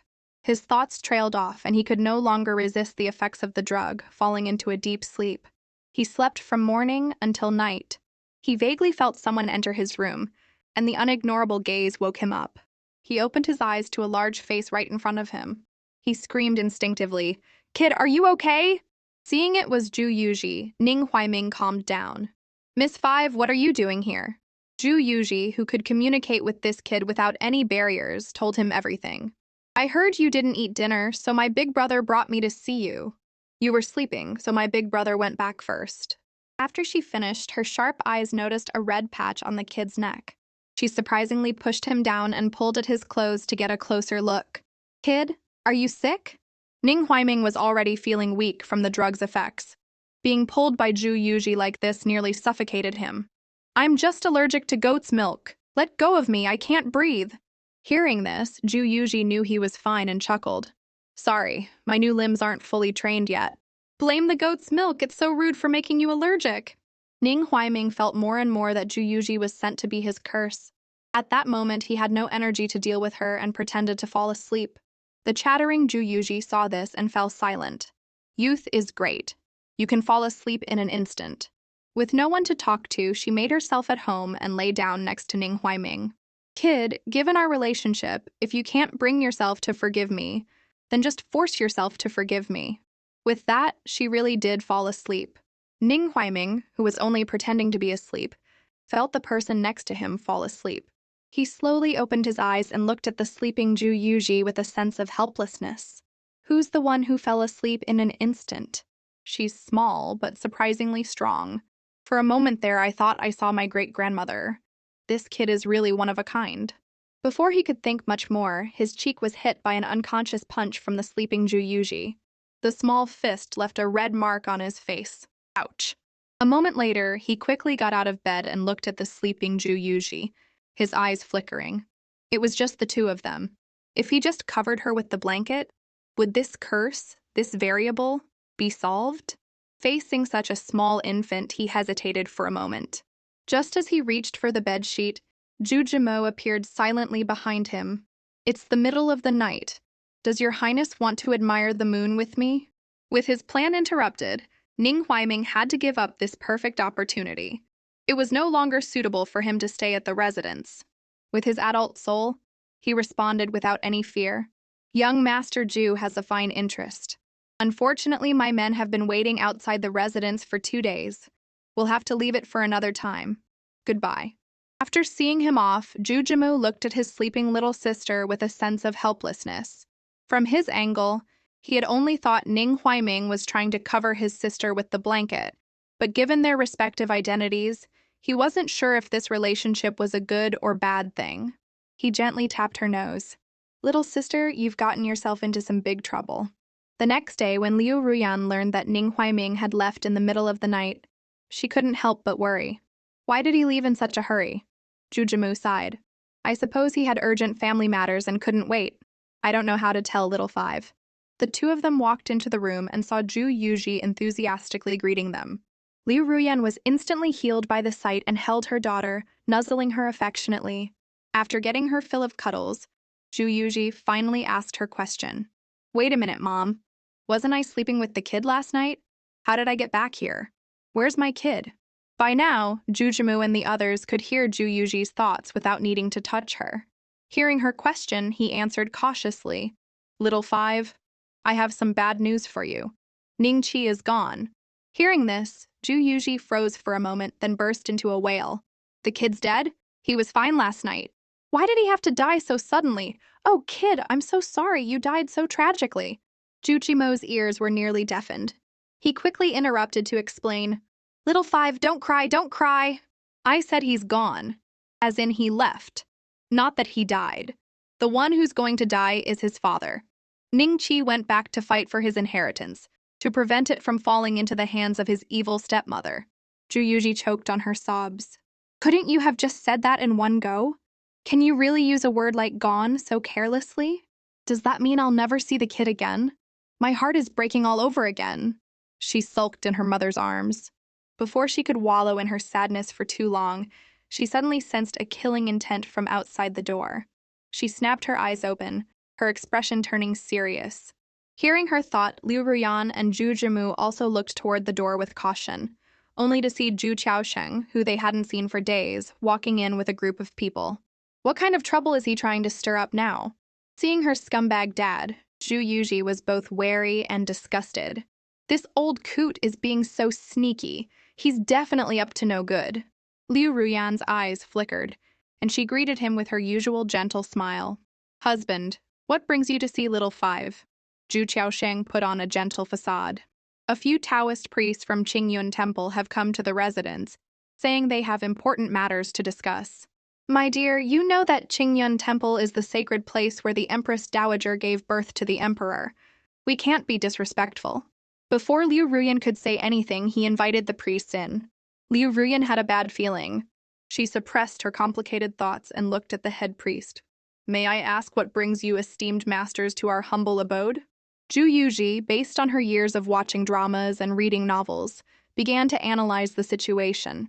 When a random Taoist priest or monk suddenly shows up like this, it's usually because some villain hired them to frame the protagonist. But this doesn't look like Mom hired them to frame scumbag Dad. The head priest bowed. Your ladyship, a month ago, my master discovered that a calamity star had descended upon the world. We followed its trail and it led us here. Hearing this, Liu Ruyan finally understood their scheme. How vicious. A month ago? Wasn't that when little Five was just a month old? Everyone looked at Zhu Yuji. Zhu Yuji blinked. Are they talking about me? Liu Ruyan was amused by her daughter's cute expression and responded silently. Yes, they're coming for you, my silly girl. Zhu Chaosheng pretended to scold them but was actually guiding the conversation. Master, how could my daughter be a calamity star? Perhaps you've made a mistake. The priest went along with it. My lord, the calamity star is skilled at hiding. This humble one has not been able to determine its exact identity. However, I have observed the celestial phenomena and calculated that the calamity star will reveal itself and cause chaos at midnight tonight. Tonight, I will set up a formation and perform a ritual, and then the calamity star's identity will be known. Liu Ruyan interrupted sharply. This is not right. My lord, how can you be sure they're telling the truth? Zhu Chaosheng put on a hypocritical, soothing tone. My dear, don't panic. That's precisely why we must confirm the calamity star's identity. I'm doing this for little Five's own good. Zhu Yuji suddenly remembered a piece of the plot and started wailing internally. Mom, your precious daughter is about to die again. I just remembered this old coot ends up betraying the country and becoming a spy for Northern Yin in Southern Yue. To speed up Southern Yue's decline, he hired a few Taoist priests to spread rumors that the Southern Yue royal family's luck had run out. See, he has a history of hiring priests to spread rumors. After hearing her daughter's thoughts, Liu Ruyan was shocked. She had thought the man was just keeping a mistress, treating her like a fool, and using her to build himself up. She never imagined he would also betray his country. This instantly escalated from a family matter to a national one, and her previous plans for revenge would have to change. She composed herself and replied, If my lord insists, then I have no choice but to agree. I will go rest now. My lord, please do as you wish. She carried Zhu Yuji back to her room to prepare. The news that Zhu Chaosheng had hired Taoist priests also reached Ning Huaiming, who had resumed his real identity. Even a tiger won't eat its own cubs. He's serving up Zhu Yuji as a side dish. The spy Ning Huaiming had assigned to watch Zhu Yuji quickly asked for instructions. Your Highness, should we send someone to stop them? Ning Huaiming scoffed. Why stop them? I'd be more than happy to have someone take care of this major problem for me. Go do something for me. I want to add some fuel to this fire. Liu Ruyan and Zhu Jimu brought Zhu Yuji back to their room to figure out how to survive the midnight crisis. Zhu Jimu checked the city entry records. The priests in the residence did indeed enter the city with identity documents from Qingyun Temple. Qingyun Temple is too far from the capital. It's too late to get someone to confirm the priests' identities now. Hearing this, Liu Ruyan's already cold heart turned to ice. Zhu Chaosheng's move was undeniably cruel. If little Five was branded as a calamity star, even if she didn't die, she would be sent away. The mother and son were deeply worried. Suddenly, Jujimo thought of his sister's special ability. Mother, why is little Five so quiet? They both turned to look at the bed and saw Zhu Yuji frowning, looking as if she were deep in thought. No wonder she was so quiet, she was also trying to come up with a plan.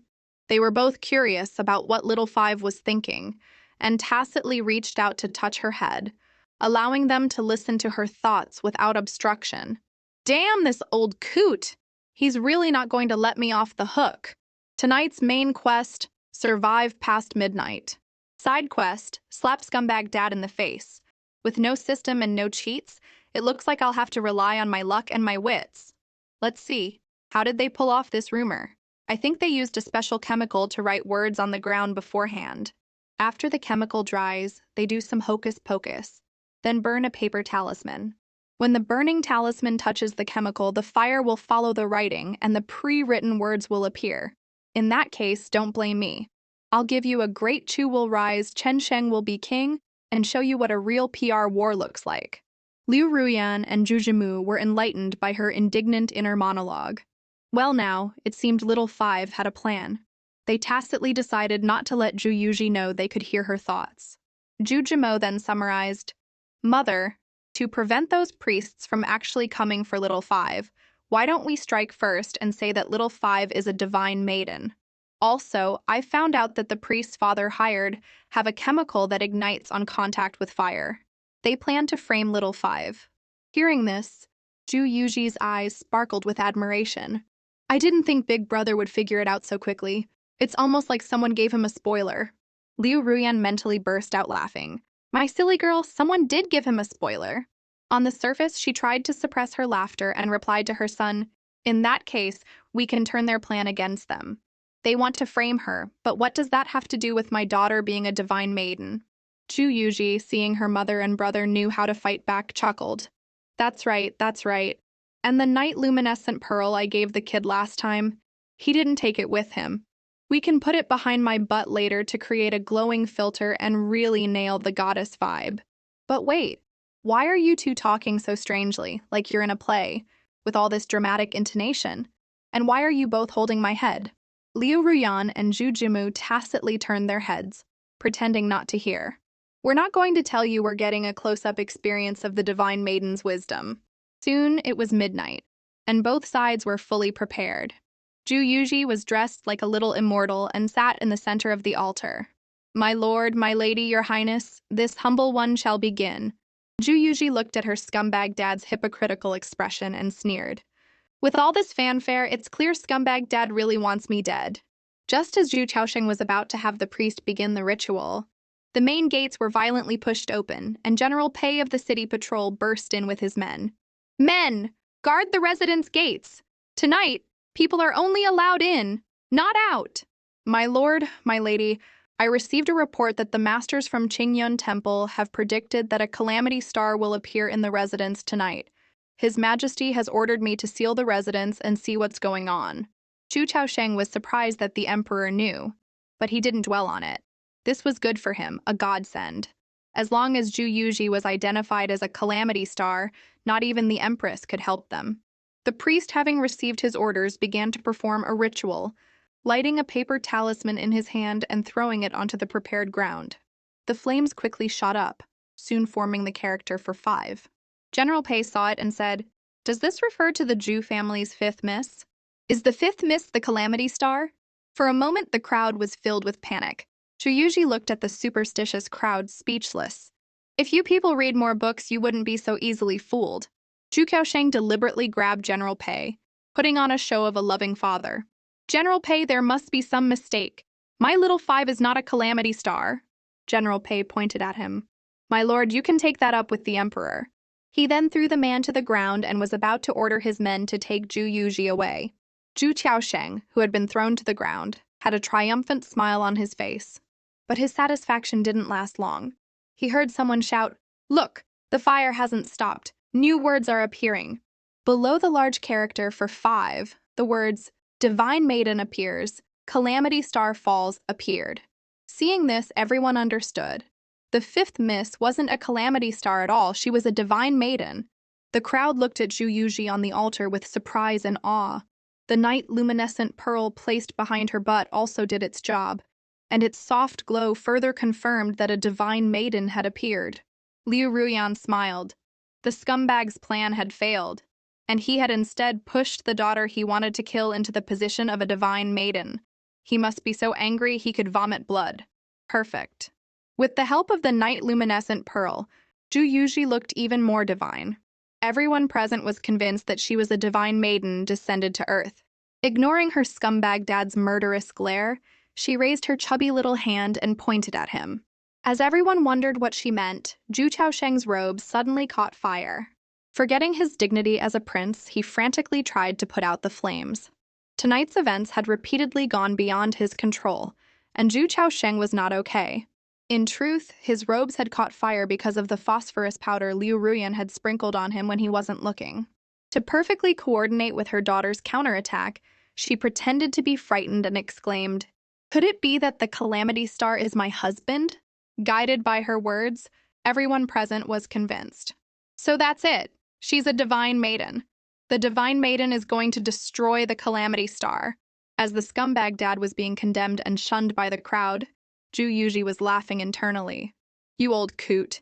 Even if you say you're not the Calamity Star now, no one will believe you. But she had still underestimated her scumbag dad's shamelessness.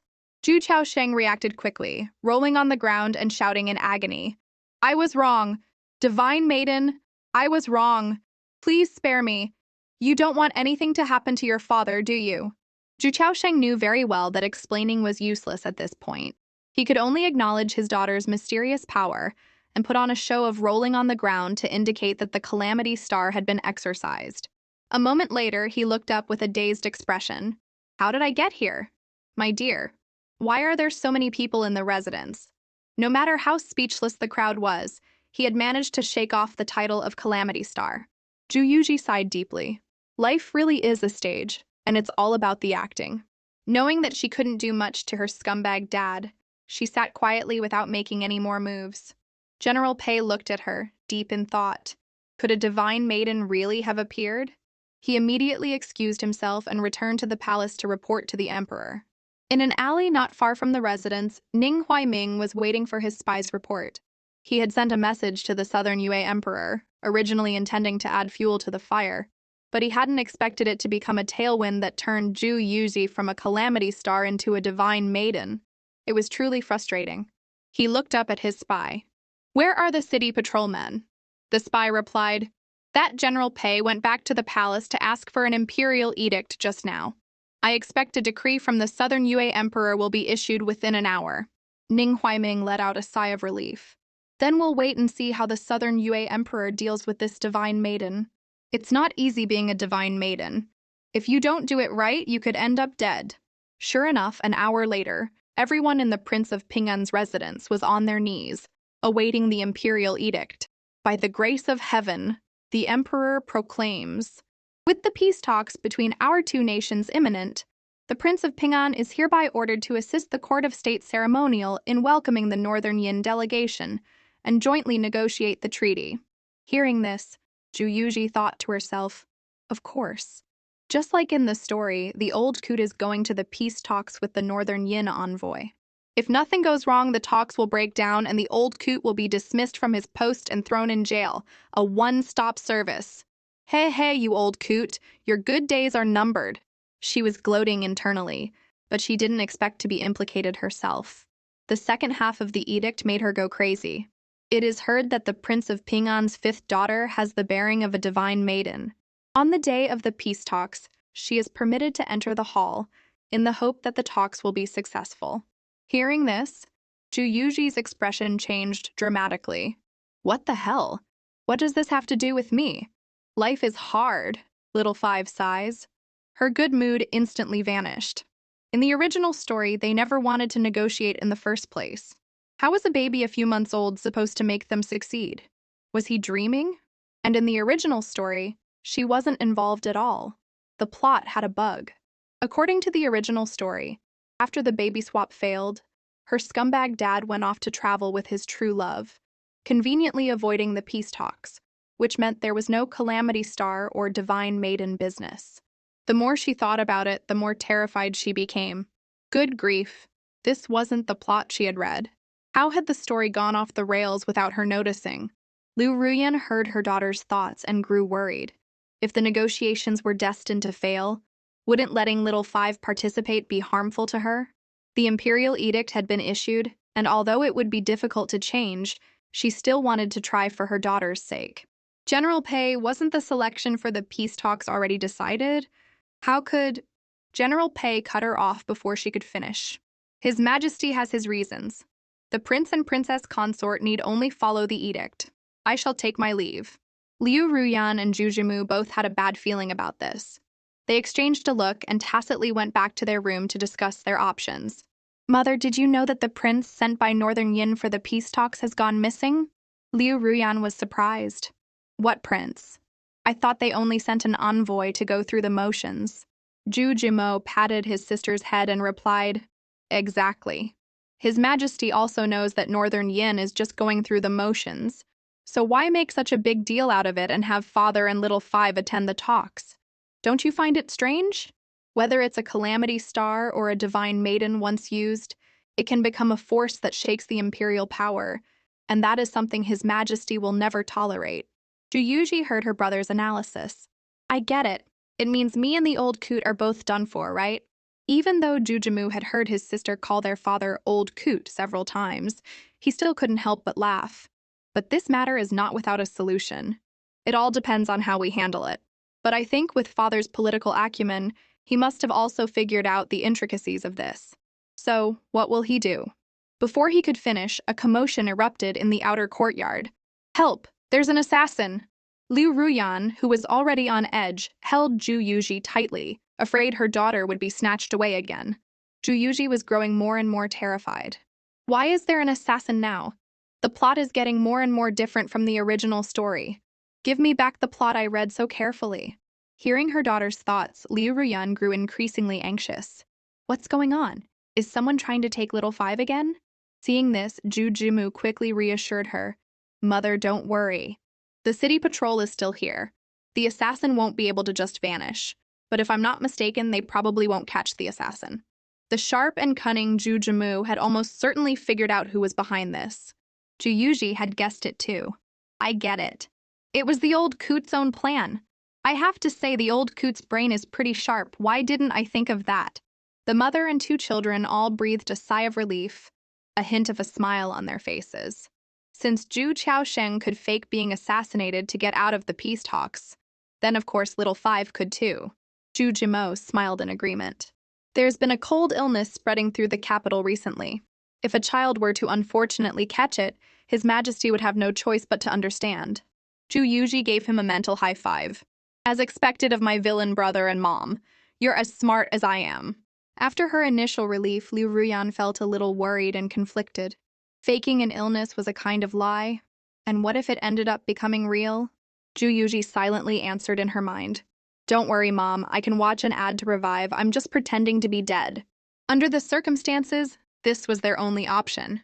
And so, everyone in the residence soon learned that the fifth miss was ill.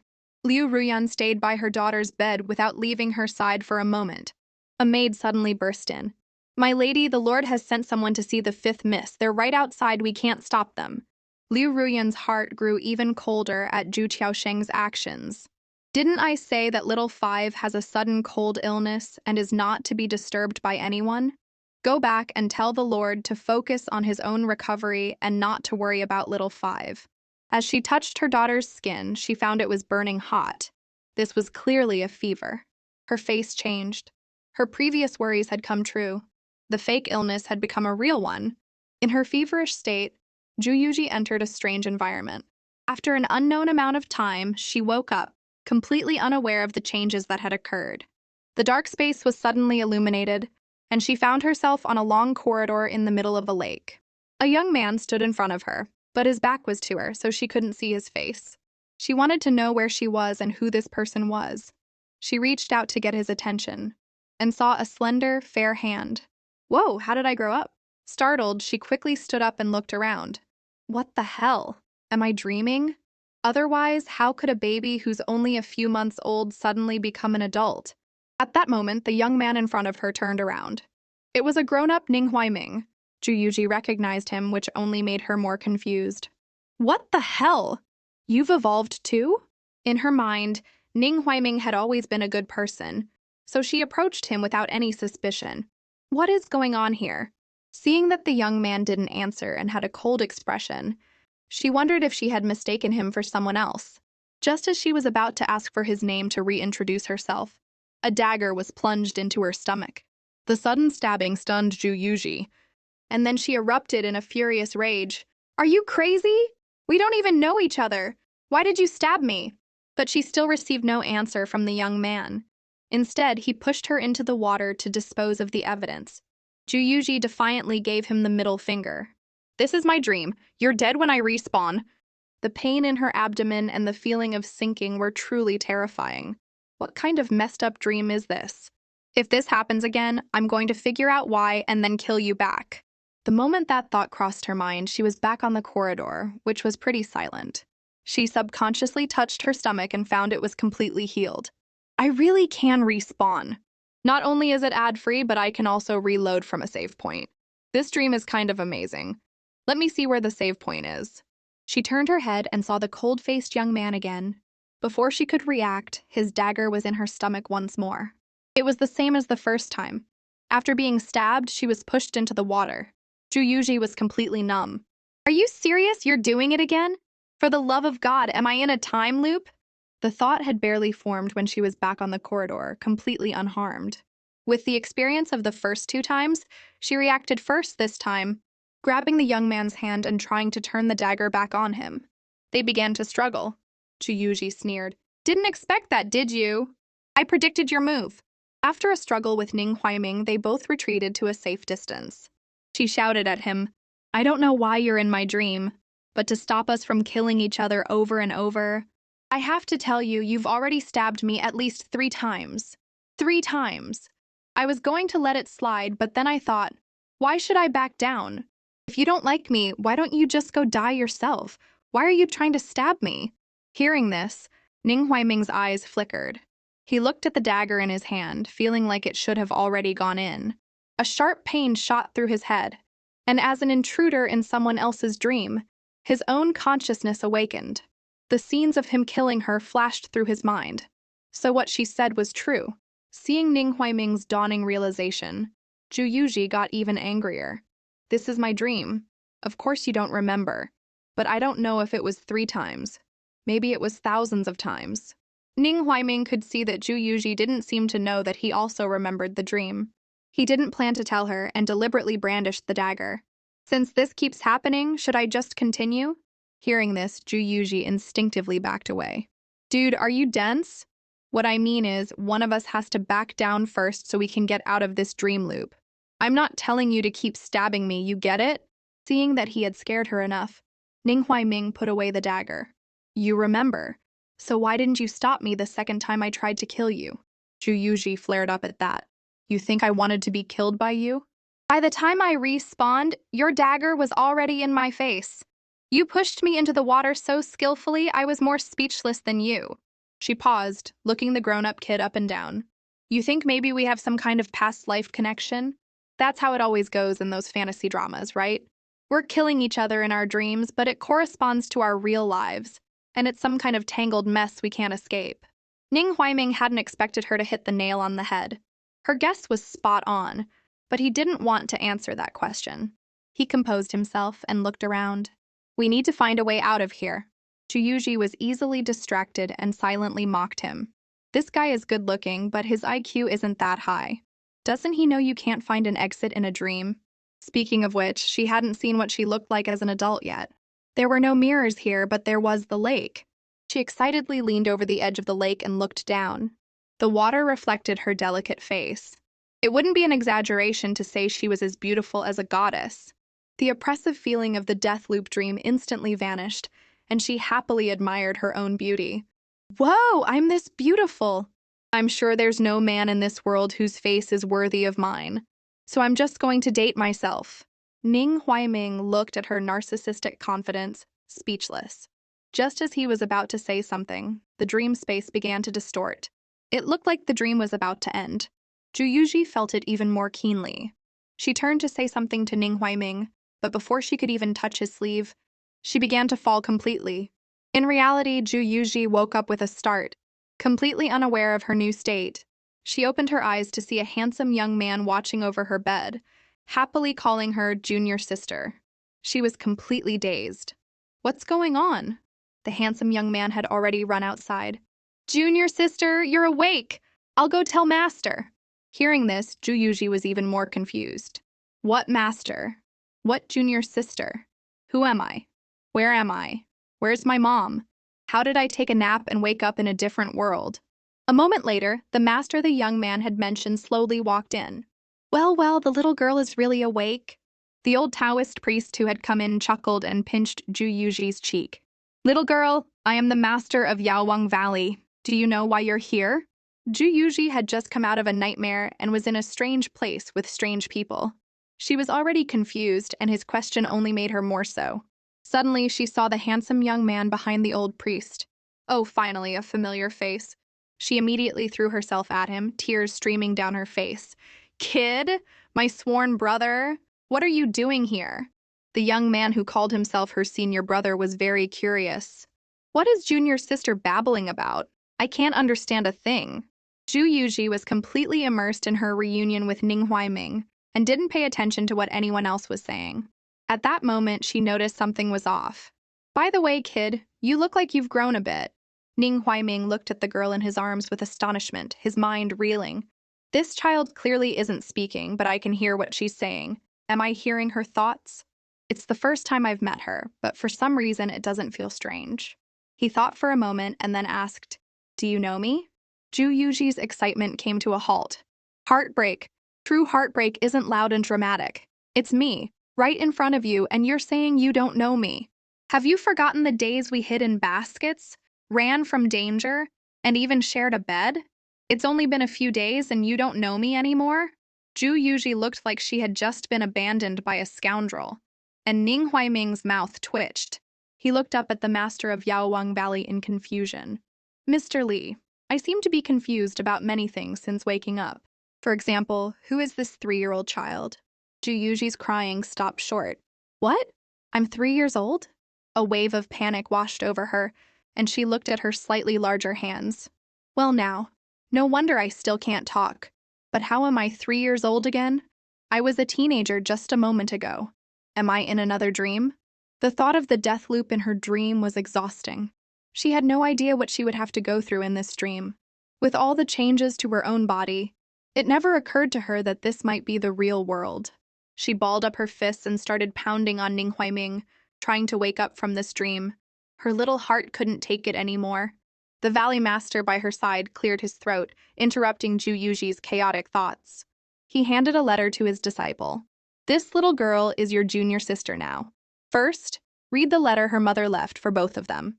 The young disciple wondered if a junior sister who couldn't even talk could understand, but he followed his master's orders and began to read the letter.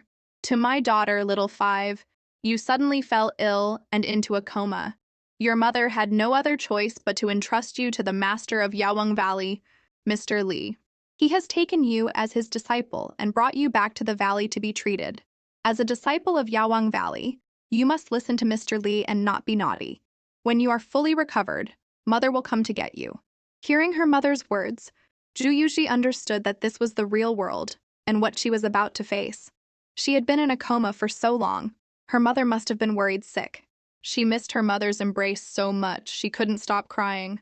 As her senior brother, the young disciple compassionately patted her head. Don't be sad, junior sister. The rest of his words were cut off by a heaven-shaking, earth-shattering wail that suddenly echoed in his mind. The little girl's voice was filled with despair. Oh my God, I don't want to learn medicine! The young man's eyes widened.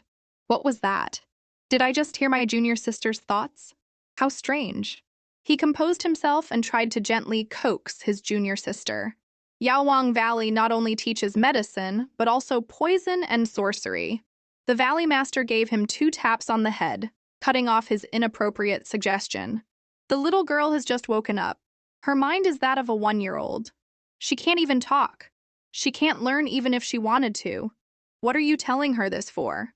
He then turned to Ning Huaiming. As for you, you were sent here by Master Mingi to recover.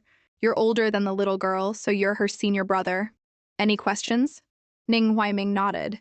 May I ask, what illness do I have? The Valley Master replied, You have a problem with your brain. Zhu Yuji let out an ungracious laugh. After all, that answer could easily be misinterpreted. Ning Huaiming fell silent for a moment, then said with certainty, So that's why I've lost a part of my memory? Zhu Yuji's eyes sparkled with gossip. Amnesia too. How cliché. The Valley Master blurted out, How did you know? Ning Huaiming picked up Zhu Yuji and chuckled. The moment she saw me, she threw herself at me and begged to be held. She clearly knows me, but I don't remember her. Zhu Yuji pouted tsundere-like. When did I beg to be held? I was asking for attention. The Valley Master was quite impressed with Ning Huaiming. For someone so young to have such insight, Mingi was right. This kid was a genius. He would have to be more careful when talking to him from now on. He couldn't just tell him that Mingi had asked him to seal his memories. When dealing with someone so sharp, the more you say, the more you risk messing up. so he made an excuse to leave. I have something to attend to. I'll leave everything to your senior brother, yeah. We'll talk later. Ning Huaiming didn't get a straight answer, but he wasn't in a hurry. He placed Zhu Yuji back on the bed. As the disciple left to clean up his master's mess, Jing was also helpless. He sighed, then turned around with a standard smile and introduced himself. My surname is Ye, and my name is Jing. I usually stay in the main building. Ning Huaiming also bowed in response but subconsciously didn't use his real name, instead saying, I am Ningqi. He didn't know why, but that name just popped into his head. When he came to, he realized his senior brother had no intention of getting close to him. He was gently coaxing the 3-year-old girl, Junior sister, if you need anything, you can find me over there. And Zhu Yuji, after hearing the young man's introduction, was in turmoil, her mind a storm of complaints. Well now, Ye Jing, isn't he the simp-supporting male character from the book? Ye Jing starts out as a gentle and frail young master, and he's completely obsessed with the female lead from the moment he appears. Every time the female lead is tortured half to death by the male lead, Ye Jing shows up like a pop-up health pack just to keep her alive. But one day he suddenly turns dark. No one knows that every time he gives the female lead medicine, he's secretly poisoning her. The reason he doesn't use a fast-acting poison is because he wants the female lead to live a life of suffering and torment. The plot twist was so shocking that even I, with my proper education, couldn't help but drop an F-bomb. As for why he was poisoning her, it seems he had a grudge against the Zhu family, but he was killed by the male lead before it was revealed what that grudge was. Now my legs are short and my hands are small. How am I supposed to survive in this atmosphere? This stupid plot, they don't even explain it clearly, they just sent me here to die. Oh heavens, please, until I figure out what Ye Jing's grudge is, please don't let him find out I'm from the Zhu family. Zhu Yuji clasped her hands together in a devout prayer, completely unaware that her own thoughts had already given her away. After hearing everything, Ye Jing was even more confused. What's a simp? Who's the female lead? I have a grudge against the Zhu family? Since when? Now he was even more interested in this little junior sister. The silent, tense atmosphere was making Zhu Yuji nervous. Her senior brother's identity was too terrifying. As the only innocent person here, kid, you're my only hope. She decisively reached out her hands to Ning Huaiming, asking to be picked up. Go! Ning Huaiming received the signal and was about to pick her up when Ye Jing blocked his way. He stood between them with a smile. You go back and rest. I'll take care of our junior sister. As someone who could hear her thoughts from a distance, Ning Huaiming understood and nodded, backing away. Zhu Yuji frantically tried to signal Ning Huaiming with her eyes, to the point where they were twitching, but he decisively abandoned her. All that time we spent hiding from danger and wandering together, all for nothing. She stared at the boys retreating back with deep resentment. Ye Jing quickly blocked her view. Junior sister, listen to your senior brother. Men are all bad news. Zhu Yuji was speechless. Back in his room, Ning Huaiming tried to recall his lost memories. But no matter how hard he tried, he couldn't remember. The more he tried, the more he wanted to know why he had come to Southern Yue from Northern Yin. Why did Master Mingi leave him here? He remembered that when he was just born and about to be executed, it was Master Mingi who had knelt and guaranteed his life to his father, insisting he was not a demon. In the years that followed, he had often saved him and taught him. He trusted that Master Mingi would not harm him. If it weren't for him constantly defending him to his father, he would not have survived this long. But he still felt that the lost memories were crucial. He suddenly thought of the girl who had thrown herself at him during the day, and his thoughts became clear. Since birth, he had been confined to a tower and had never been to Southern Yue. Yet that girl recognized him. If he wanted to regain his memories, that girl would be a good place to start. A plan called Inseparable quietly began to form. In a courtyard not far away, Zhu Yuji was also having trouble sleeping. A random fever, a random dream, and when I wake up, I'm randomly 3 years old and randomly miles away from home. Day in of being away from home, I miss my mom. I miss my mom. I miss my mom. I really want to tell my mom I'm not a coward. But when the night comes, all the words in the world just boil down to one sentence. I'm just a little coward who misses her mom. Why did this have to happen to me? My beautiful, gentle mom, I miss you so much. After her moment of nostalgia, she began to worry about her current situation. The female lead of the third book is the daughter of scumbag dad's true love, and she becomes the fifth miss of the Prince of Ping'an's residence, Ju Yuji. But the problem is, I transmigrated and changed the character's fates, so now I'm that Ju Yuji. Does that mean the female lead's plot will end up happening to me? Another day I don't want to be alive. Just then her window was opened. She looked up. Well now, kid, I was just having my nightly existential crisis. What are you doing climbing through my window? Hearing Ju Yuji's thoughts, Ning Huaiming jumped in without changing his expression. I came to ask you how we met. I want to know what my lost memories are. You can act it out for me, I'll understand. Hearing his request, she cleared her throat and began to tell her story with great emotion. Our meeting was actually a story of mutual salvation. You were the handsome boy being chased by your stepmother, and I was the beautiful girl abandoned by her own father. In that smoke-filled night, a single basket covered us both, and from that moment on, our fates were intertwined. Later, you were almost killed by the assassins your stepmother sent. At the last second, it was I who stood up, threw medicine, stopped the bleeding, and called for help, all in one smooth motion. And so, you came home with me, ate good food, wore nice clothes, and slept in a comfortable bed. But the good times didn't last. The happy news came that your father had died, and so behind my back, you went home, heartbroken, and inherited a multi-billion-dollar fortune. After hearing her story, Ning Huaiming stared at Ju Yuji, deeply skeptical of its authenticity. Ju Yuji scratched her head in embarrassment. From a literary perspective, I did add some embellishments, but you did tell me all of this yourself. I'm definitely not exaggerating. Hearing this, Ning Huaiming was inclined to believe her, but he grew even more confused, and his head began to throb as he tried to remember. If his father's concubines counted as stepmothers, then he did indeed have stepmothers, but those women had never paid him any mind. Why would they send someone to kill him? Besides, his father was alive and well. How could he have died?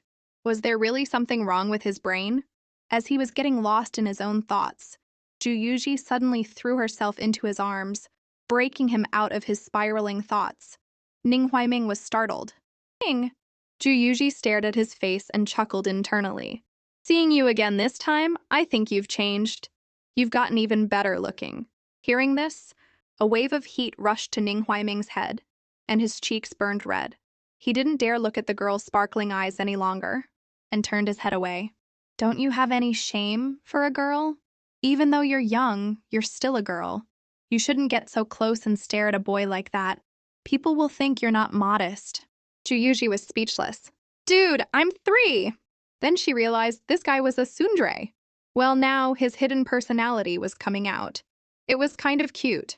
Ning Huaiming didn't know what tsundere meant, but he was starting to find the girl in front of him more and more agreeable. Suddenly, a gentle voice came with the sound of the door opening. Junior sister. Jing, worried that his young junior sister wouldn't sleep well, had come to check on her, only to see Ning Huaiming there as well. Without hesitation, he grabbed a nearby bamboo pole and threw it at Ning Huaiming. You shameless pervert! What are you doing here in the middle of the night? Let go of my junior sister! Ning Huaiming quickly dodged and explained that he was just asking how they had met. If you don't believe me, ask her. He turned his head, only to find that the main character was already snoring. Two of them stopped their fight, stunned by their junior sister who could fall asleep in an instant. In the blink of an eye, the two of them had been studying in Yawang Valley for 3 years, and Ju Yuji had become a figure both loved and feared by the villagers. Run! It's Aji! She's coming to make us test her poisons again. Run! Ju Yuji didn't understand why everyone avoided her like the plague.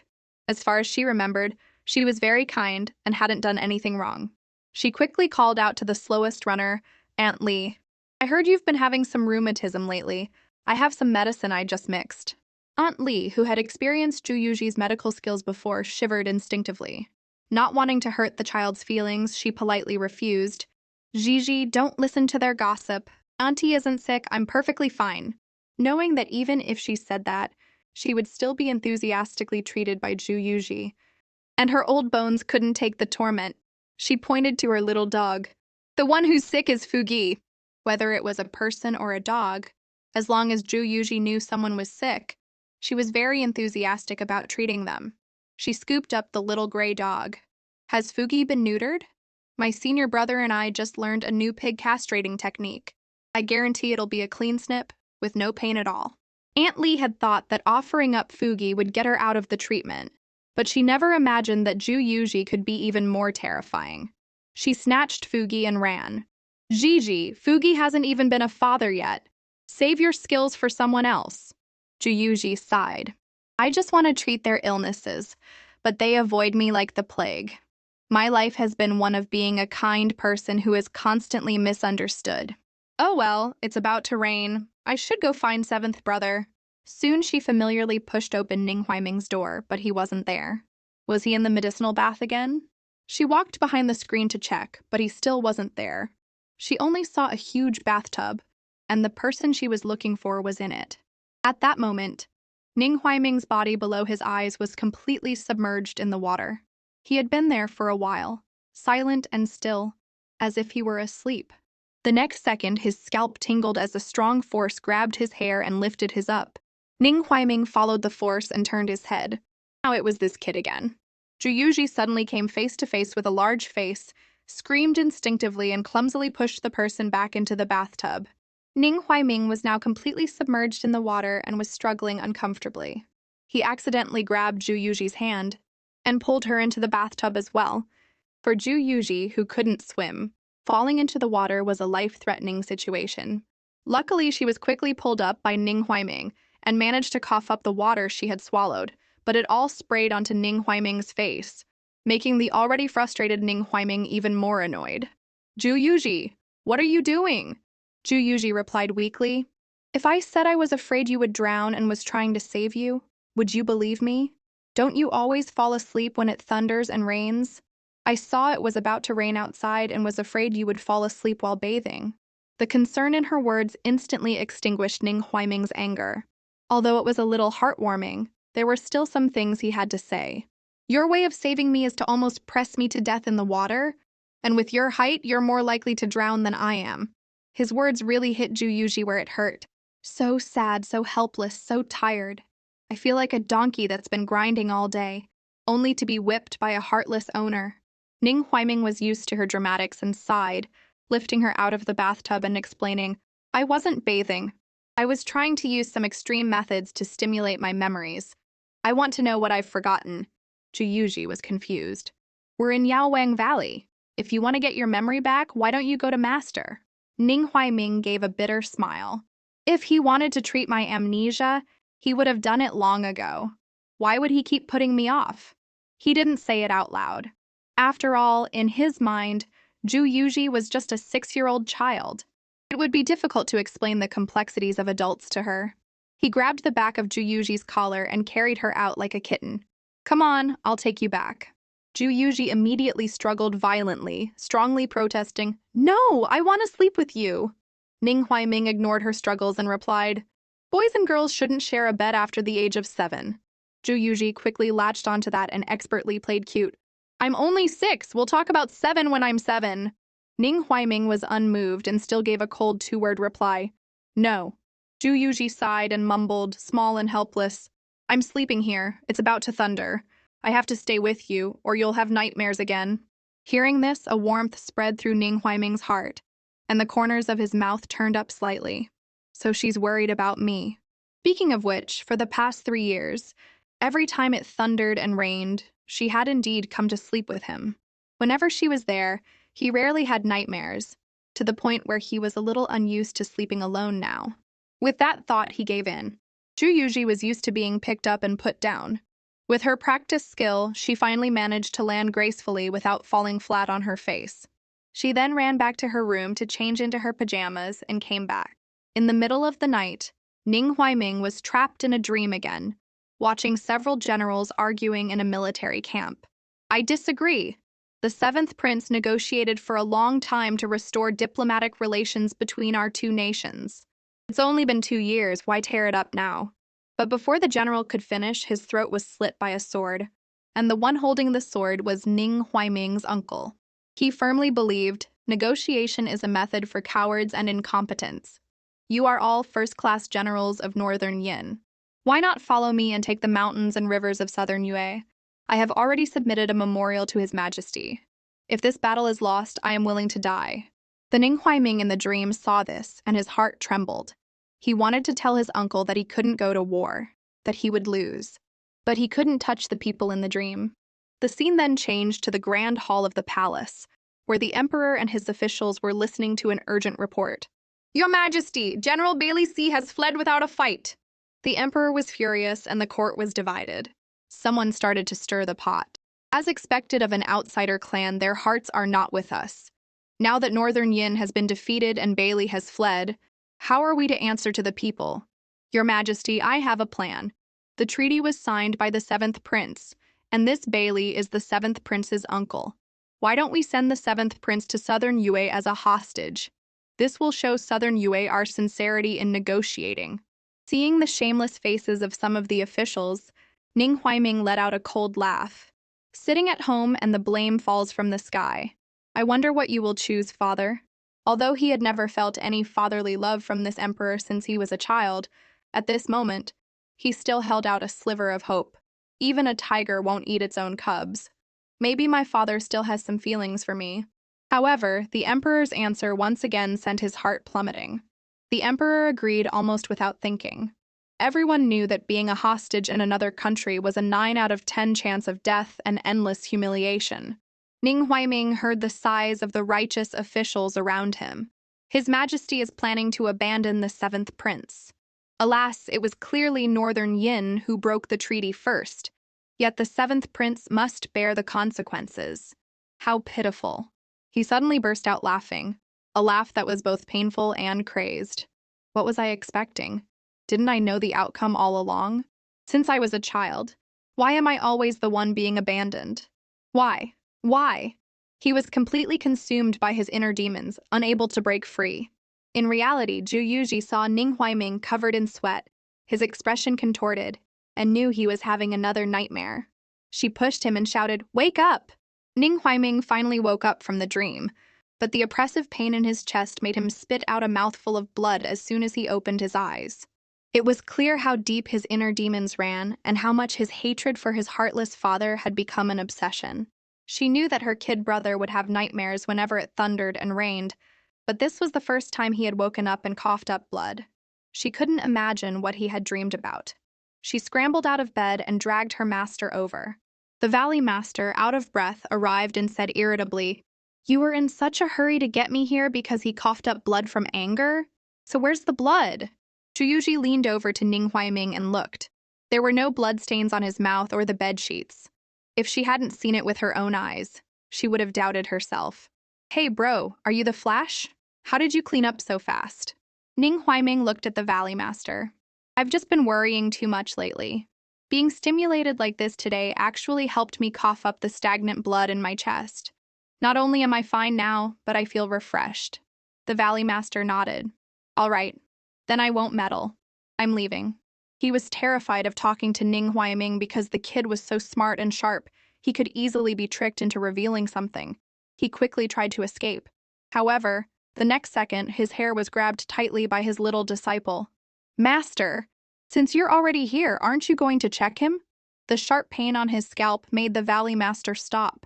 On the bed, Ning Huaiming watched this familiar scene and recalled the memory of being lifted by his hair by Zhu Yuji, and he inexplicably felt his own scalp tingle. The Valley Master sighed, rubbing his scalp as he looked at Ning Huaiming. "You've waited 3 years. A few more days won't hurt. What's meant to come will come soon."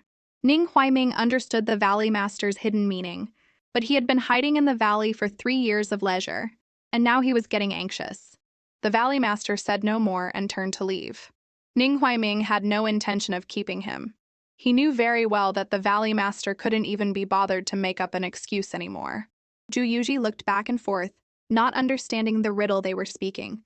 But she was easygoing, and if she couldn't figure it out, she didn't dwell on it.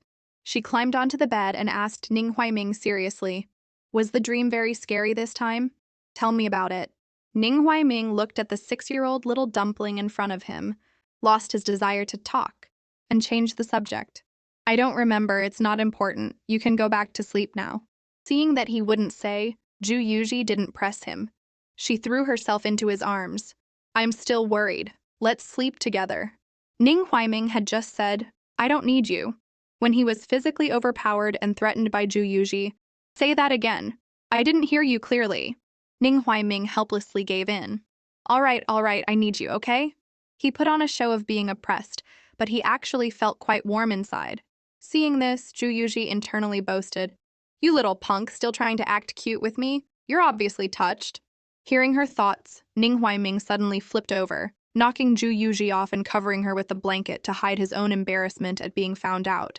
As Zhu Yuji was struggling to get out of the blanket, Ning Huaiming suddenly asked, Do you believe in fate? Zhu Yuji poked her head out and looked at him.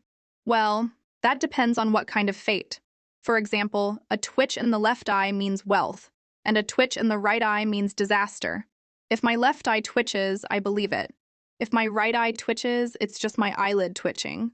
Ning Huaiming was rendered speechless by her answer. The next second, he heard Zhu Yuji's internal monologue. No wonder this kid is like this. You shouldn't believe in superstitions. He turns dark every time it thunders. He's got the brooding CEO syndrome without the CEO title. Hearing this, Ning Huaiming raised an eyebrow, not understanding what superstitions or brooding CEO meant. Zhu Yuji was completely oblivious and patted Ning Huaiming's shoulder comfortingly. Don't panic. Even though you're just an NPC, I won't abandon you. Don't worry, you're sick and I have... Before she could finish, she was mercilessly pushed away by Ning Huaiming. You're the one who's sick, Zhu Yuji huffed. Damn, how did he predict that? She grabbed Ning Huaiming again and continued to comfort him. You really shouldn't avoid treatment. This medicine of mine specializes in curing dark transformations. Even Black Widow would want to get remarried after drinking it. There might be some side effects, but all medicine is a little bit poisonous. Hearing this, Ning Huaiming couldn't help but laugh, cutting her off. Are you sure it's only a little bit poisonous? He remembered very clearly that a villager in the valley had a toothache, and Zhu Yuji gave him medicine. The man ended up with diarrhea for 3 whole days and came looking for her. She had said it was for the toothache and that if he just took 1 more dose, he would never have a toothache again in his life. Thinking about it, she was right. After all, if he took another dose of her medicine, he would be off to the next life. With that thought, he refused without any hesitation. No, thank you. Anyone who knows you would know you're prescribing medicine. Anyone who doesn't would think you're trying to poison them. All right, go to sleep. With that, he closed his eyes and said no more. Zhu Yuji pouted. How can such a warm mouth say such cold words? Her strong heart was still a little hurt. She lay down on her side and pulled the blanket over herself. Fine. I'll go to sleep too. Half an hour later, the sleeping Zhu Yuji unconsciously moved closer to Ning Huaiming and put her arm around him. The warmth on his back made the dozing Ning Huaiming open his eyes. He turned over and moved the little hand that was on him. He looked at the tightly closed eyes of the seemingly sleeping Zhu Yuji and lifted her bangs, but she still didn't wake up. He had a pretty good idea of what was going on. He got out of bed, casually threw on a robe, and prepared to go out. Just as he reached the door, Zhu Yuji, who was supposed to be fast asleep, quietly opened her eyes, sat up, and laughed triumphantly in her mind. The mantis stalks the cicada, unaware of the oriole behind. I knew you were hiding something from me. You can fool others with your strange behavior, but you can't fool my sharp eyes. She got out of bed, put on a disguise, and went into tracking mode, occasionally muttering to herself about how much she'd grown. She followed him all the way without him noticing. Seeing that the place Ning Huaiming was heading to was becoming more and more familiar, Zhu Yuji suddenly realized that this was the forbidden area that her senior brother had strictly forbidden them from entering. Speaking of which, this situation really feels like a horror movie, where people are told not to go somewhere, but the main character just has to go and die. The survival rules of transmigrating into a book: don't pick up things you shouldn't, don't go to places you shouldn't, and don't eat things you shouldn't. With that thought, she decisively gave up tracking and turned back. But when she looked up, she was met with the kid's sly smile and a chilling voice. Why'd you stop following? Already feeling guilty, Zhu Yuji was so scared she nearly jumped out of her skin. I forgot the kid knows martial arts and can teleport.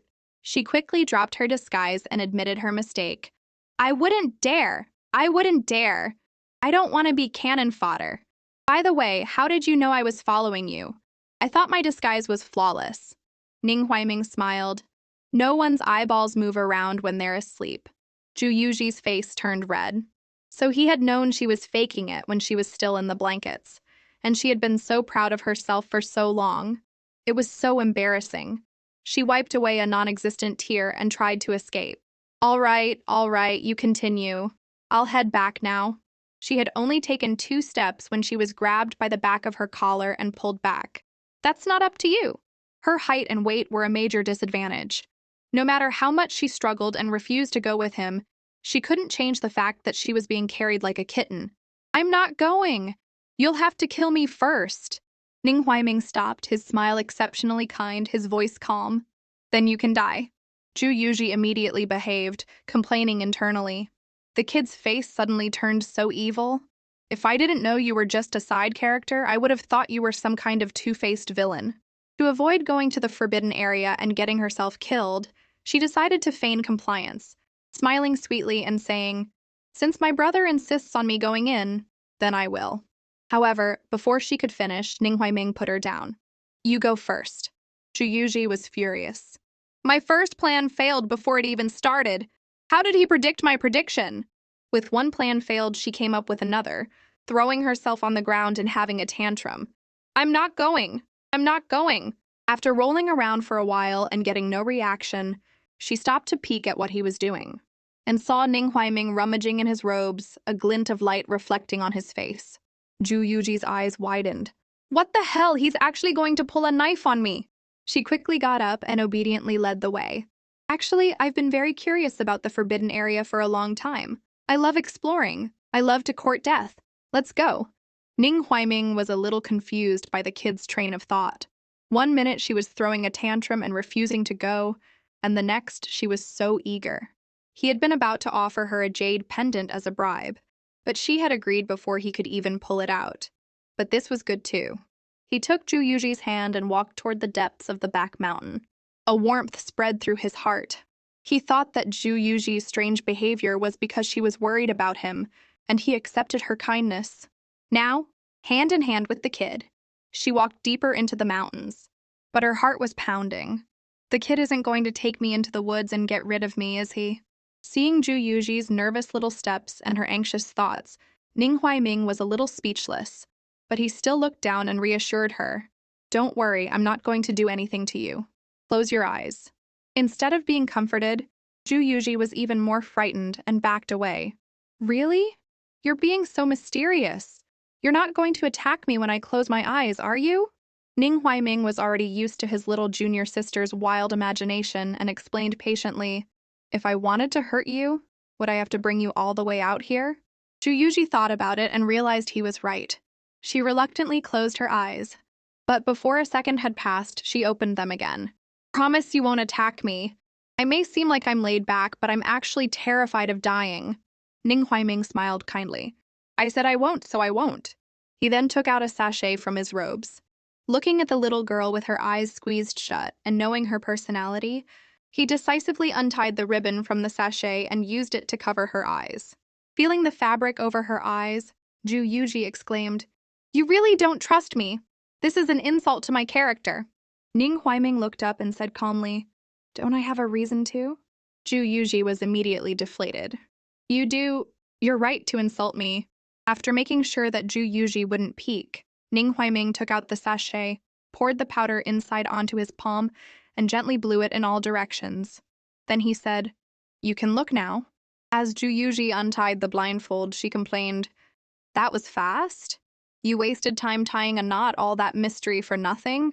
But when her eyes were free and she saw the points of green light, twinkling and flashing, the dark woods were rendered dreamlike by countless fireflies, she cheered and danced. This is so much like a rom-com. The anxiety she had felt when entering the woods was washed away by the beautiful scenery. Joy filled her heart, and she looked up at Ning Huaiming and asked, How did you do that? Ning Huaiming smiled slightly. Did you forget that today is your birthday? He then took out a cloud-shaped hair ornament for Ju Yuji. Ju Yuji was truly surprised. Not only had the kid created a romantic setting, but he also had an extra gift. She asked in disbelief, Is this for me? Ning Huaiming took her hand and placed the hair ornament in her palm. A happy birthday, and many more to come. Juyuji's heart was filled with warmth, and she happily clutched the gift. Thank you, seventh brother, I love it. But how did you summon so many fireflies? Ning Huaiming sat down on the ground and said slowly, I happened to read in an ancient book that there's a powder that can attract fireflies. Since the valley has no shortage of medicinal herbs, I decided to try making some. You should learn from me and make more of these things that don't harm anyone. Juyuji thought about how everyone in the valley now avoided her medical treatments and pouted. Even in such a beautiful scene, he still has to take a jab at me. Seeing this, Ning Huaiming smiled sincerely. Let's not talk about that. I actually learned this surprise from you. Juyuji was confused. Ning Huaiming smiled. It's what you said. When you're preparing a surprise for someone, you have to suppress first, then praise. The more you suppress at the beginning, the happier they'll be at the end. Juyuji instantly remembered what she had done that terrible day. So all the fear she had felt tonight was her own doing. 2 days before Ning Huaiming's birthday last year, Juyuji had happily taken the huge kite her senior brother had made for her and went to find Ning Huaiming, planning to go play with him. But when she got to his room, he wasn't there. Just as she was about to go look for him elsewhere, she smelled a strange orchid scent in the room. She followed the scent and stopped in front of an exquisite square box. After a moment's thought, she picked it up and opened it. Inside was a delicate cloth doll. Juyuji was very curious. As she was examining it, her wrist was suddenly grabbed. She looked up and saw the kid's cold, displeased face. Who told you you could touch my things? Juyuji immediately dropped to her knees, held up the wooden box with both hands, and apologized. I'm sorry. I was wrong. I actually came to ask you to fly the kite with me, but I shouldn't have gone through your things without permission. It was wrong. Seeing how quickly she admitted her mistake and her good attitude, Ning Huaiming's anger from when he first came in turned into a sigh. He took the wooden box and said, All right, you can go now. But Juyuji didn't leave. She quickly followed him and poked his arm. Hey, where did you get that doll? Do you know that the doll? Before she could finish, she was cut off by Ning Huaiming's loud, emotional shout. That has nothing to do with you. Because she was so close and his reaction was so sudden, Juyuji lost her balance and stumbled back, falling to the ground. Seeing this, Ning Huaiming came to his senses and realized he had overreacted and hurt his junior sister. Are you all right? He started to step forward to help her up. But Juyuji, having been knocked down for no reason, was also angry. She jumped up and huffed, Fine, don't tell me. You think I'm a pushover, right? Fine, but why did you have to push me? She picked up the kite with its broken wing and stomped out, fuming. Ning Huaiming heard her raging thoughts. My senior brother just made this kite for me. I haven't even played with it yet. Hearing this, Ning Huaiming said softly, I'm sorry, I didn't mean to. Hearing him say that, Juyuji's tone softened a little, but she still reminded him of the hidden danger. There's something wrong with that doll. If you smell the scent on it for too long, you'll fall into a deep sleep. Today, I really learned what it means to be kind and get punished for it. Ning Huaiming was shocked. He quickly chased after her and grabbed her to confirm, What did you just say? There's poison on that doll? Seeing Juyuji nod in confirmation. Yeah, Ning Huaiming was completely devastated. So that's it. Juyuji didn't understand his devastated expression. What's going on? She forgot she was still angry and asked with concern, Are you all right? But all she got was Ning Huaiming's cold reply. It has nothing to do with you. Juyuji was furious. What's with this guy? He changes his mind faster than he can turn a page. I was angry, but I saw how down you were and I was concerned about you. And all I got was a cold shoulder. I have a temper too, you know. Ningqi, if I ever talk to you again, I'm a dog. Her senior brother happened to see this and was surprised. What's wrong with junior sister? He knew that his junior sister had been closest to Ningqi since she arrived, often calling him seventh brother. Why was she so angry now? Juyuji, having been treated coldly one after another today, was also extremely angry. Senior brother, you're my witness. Ningqi and I are done.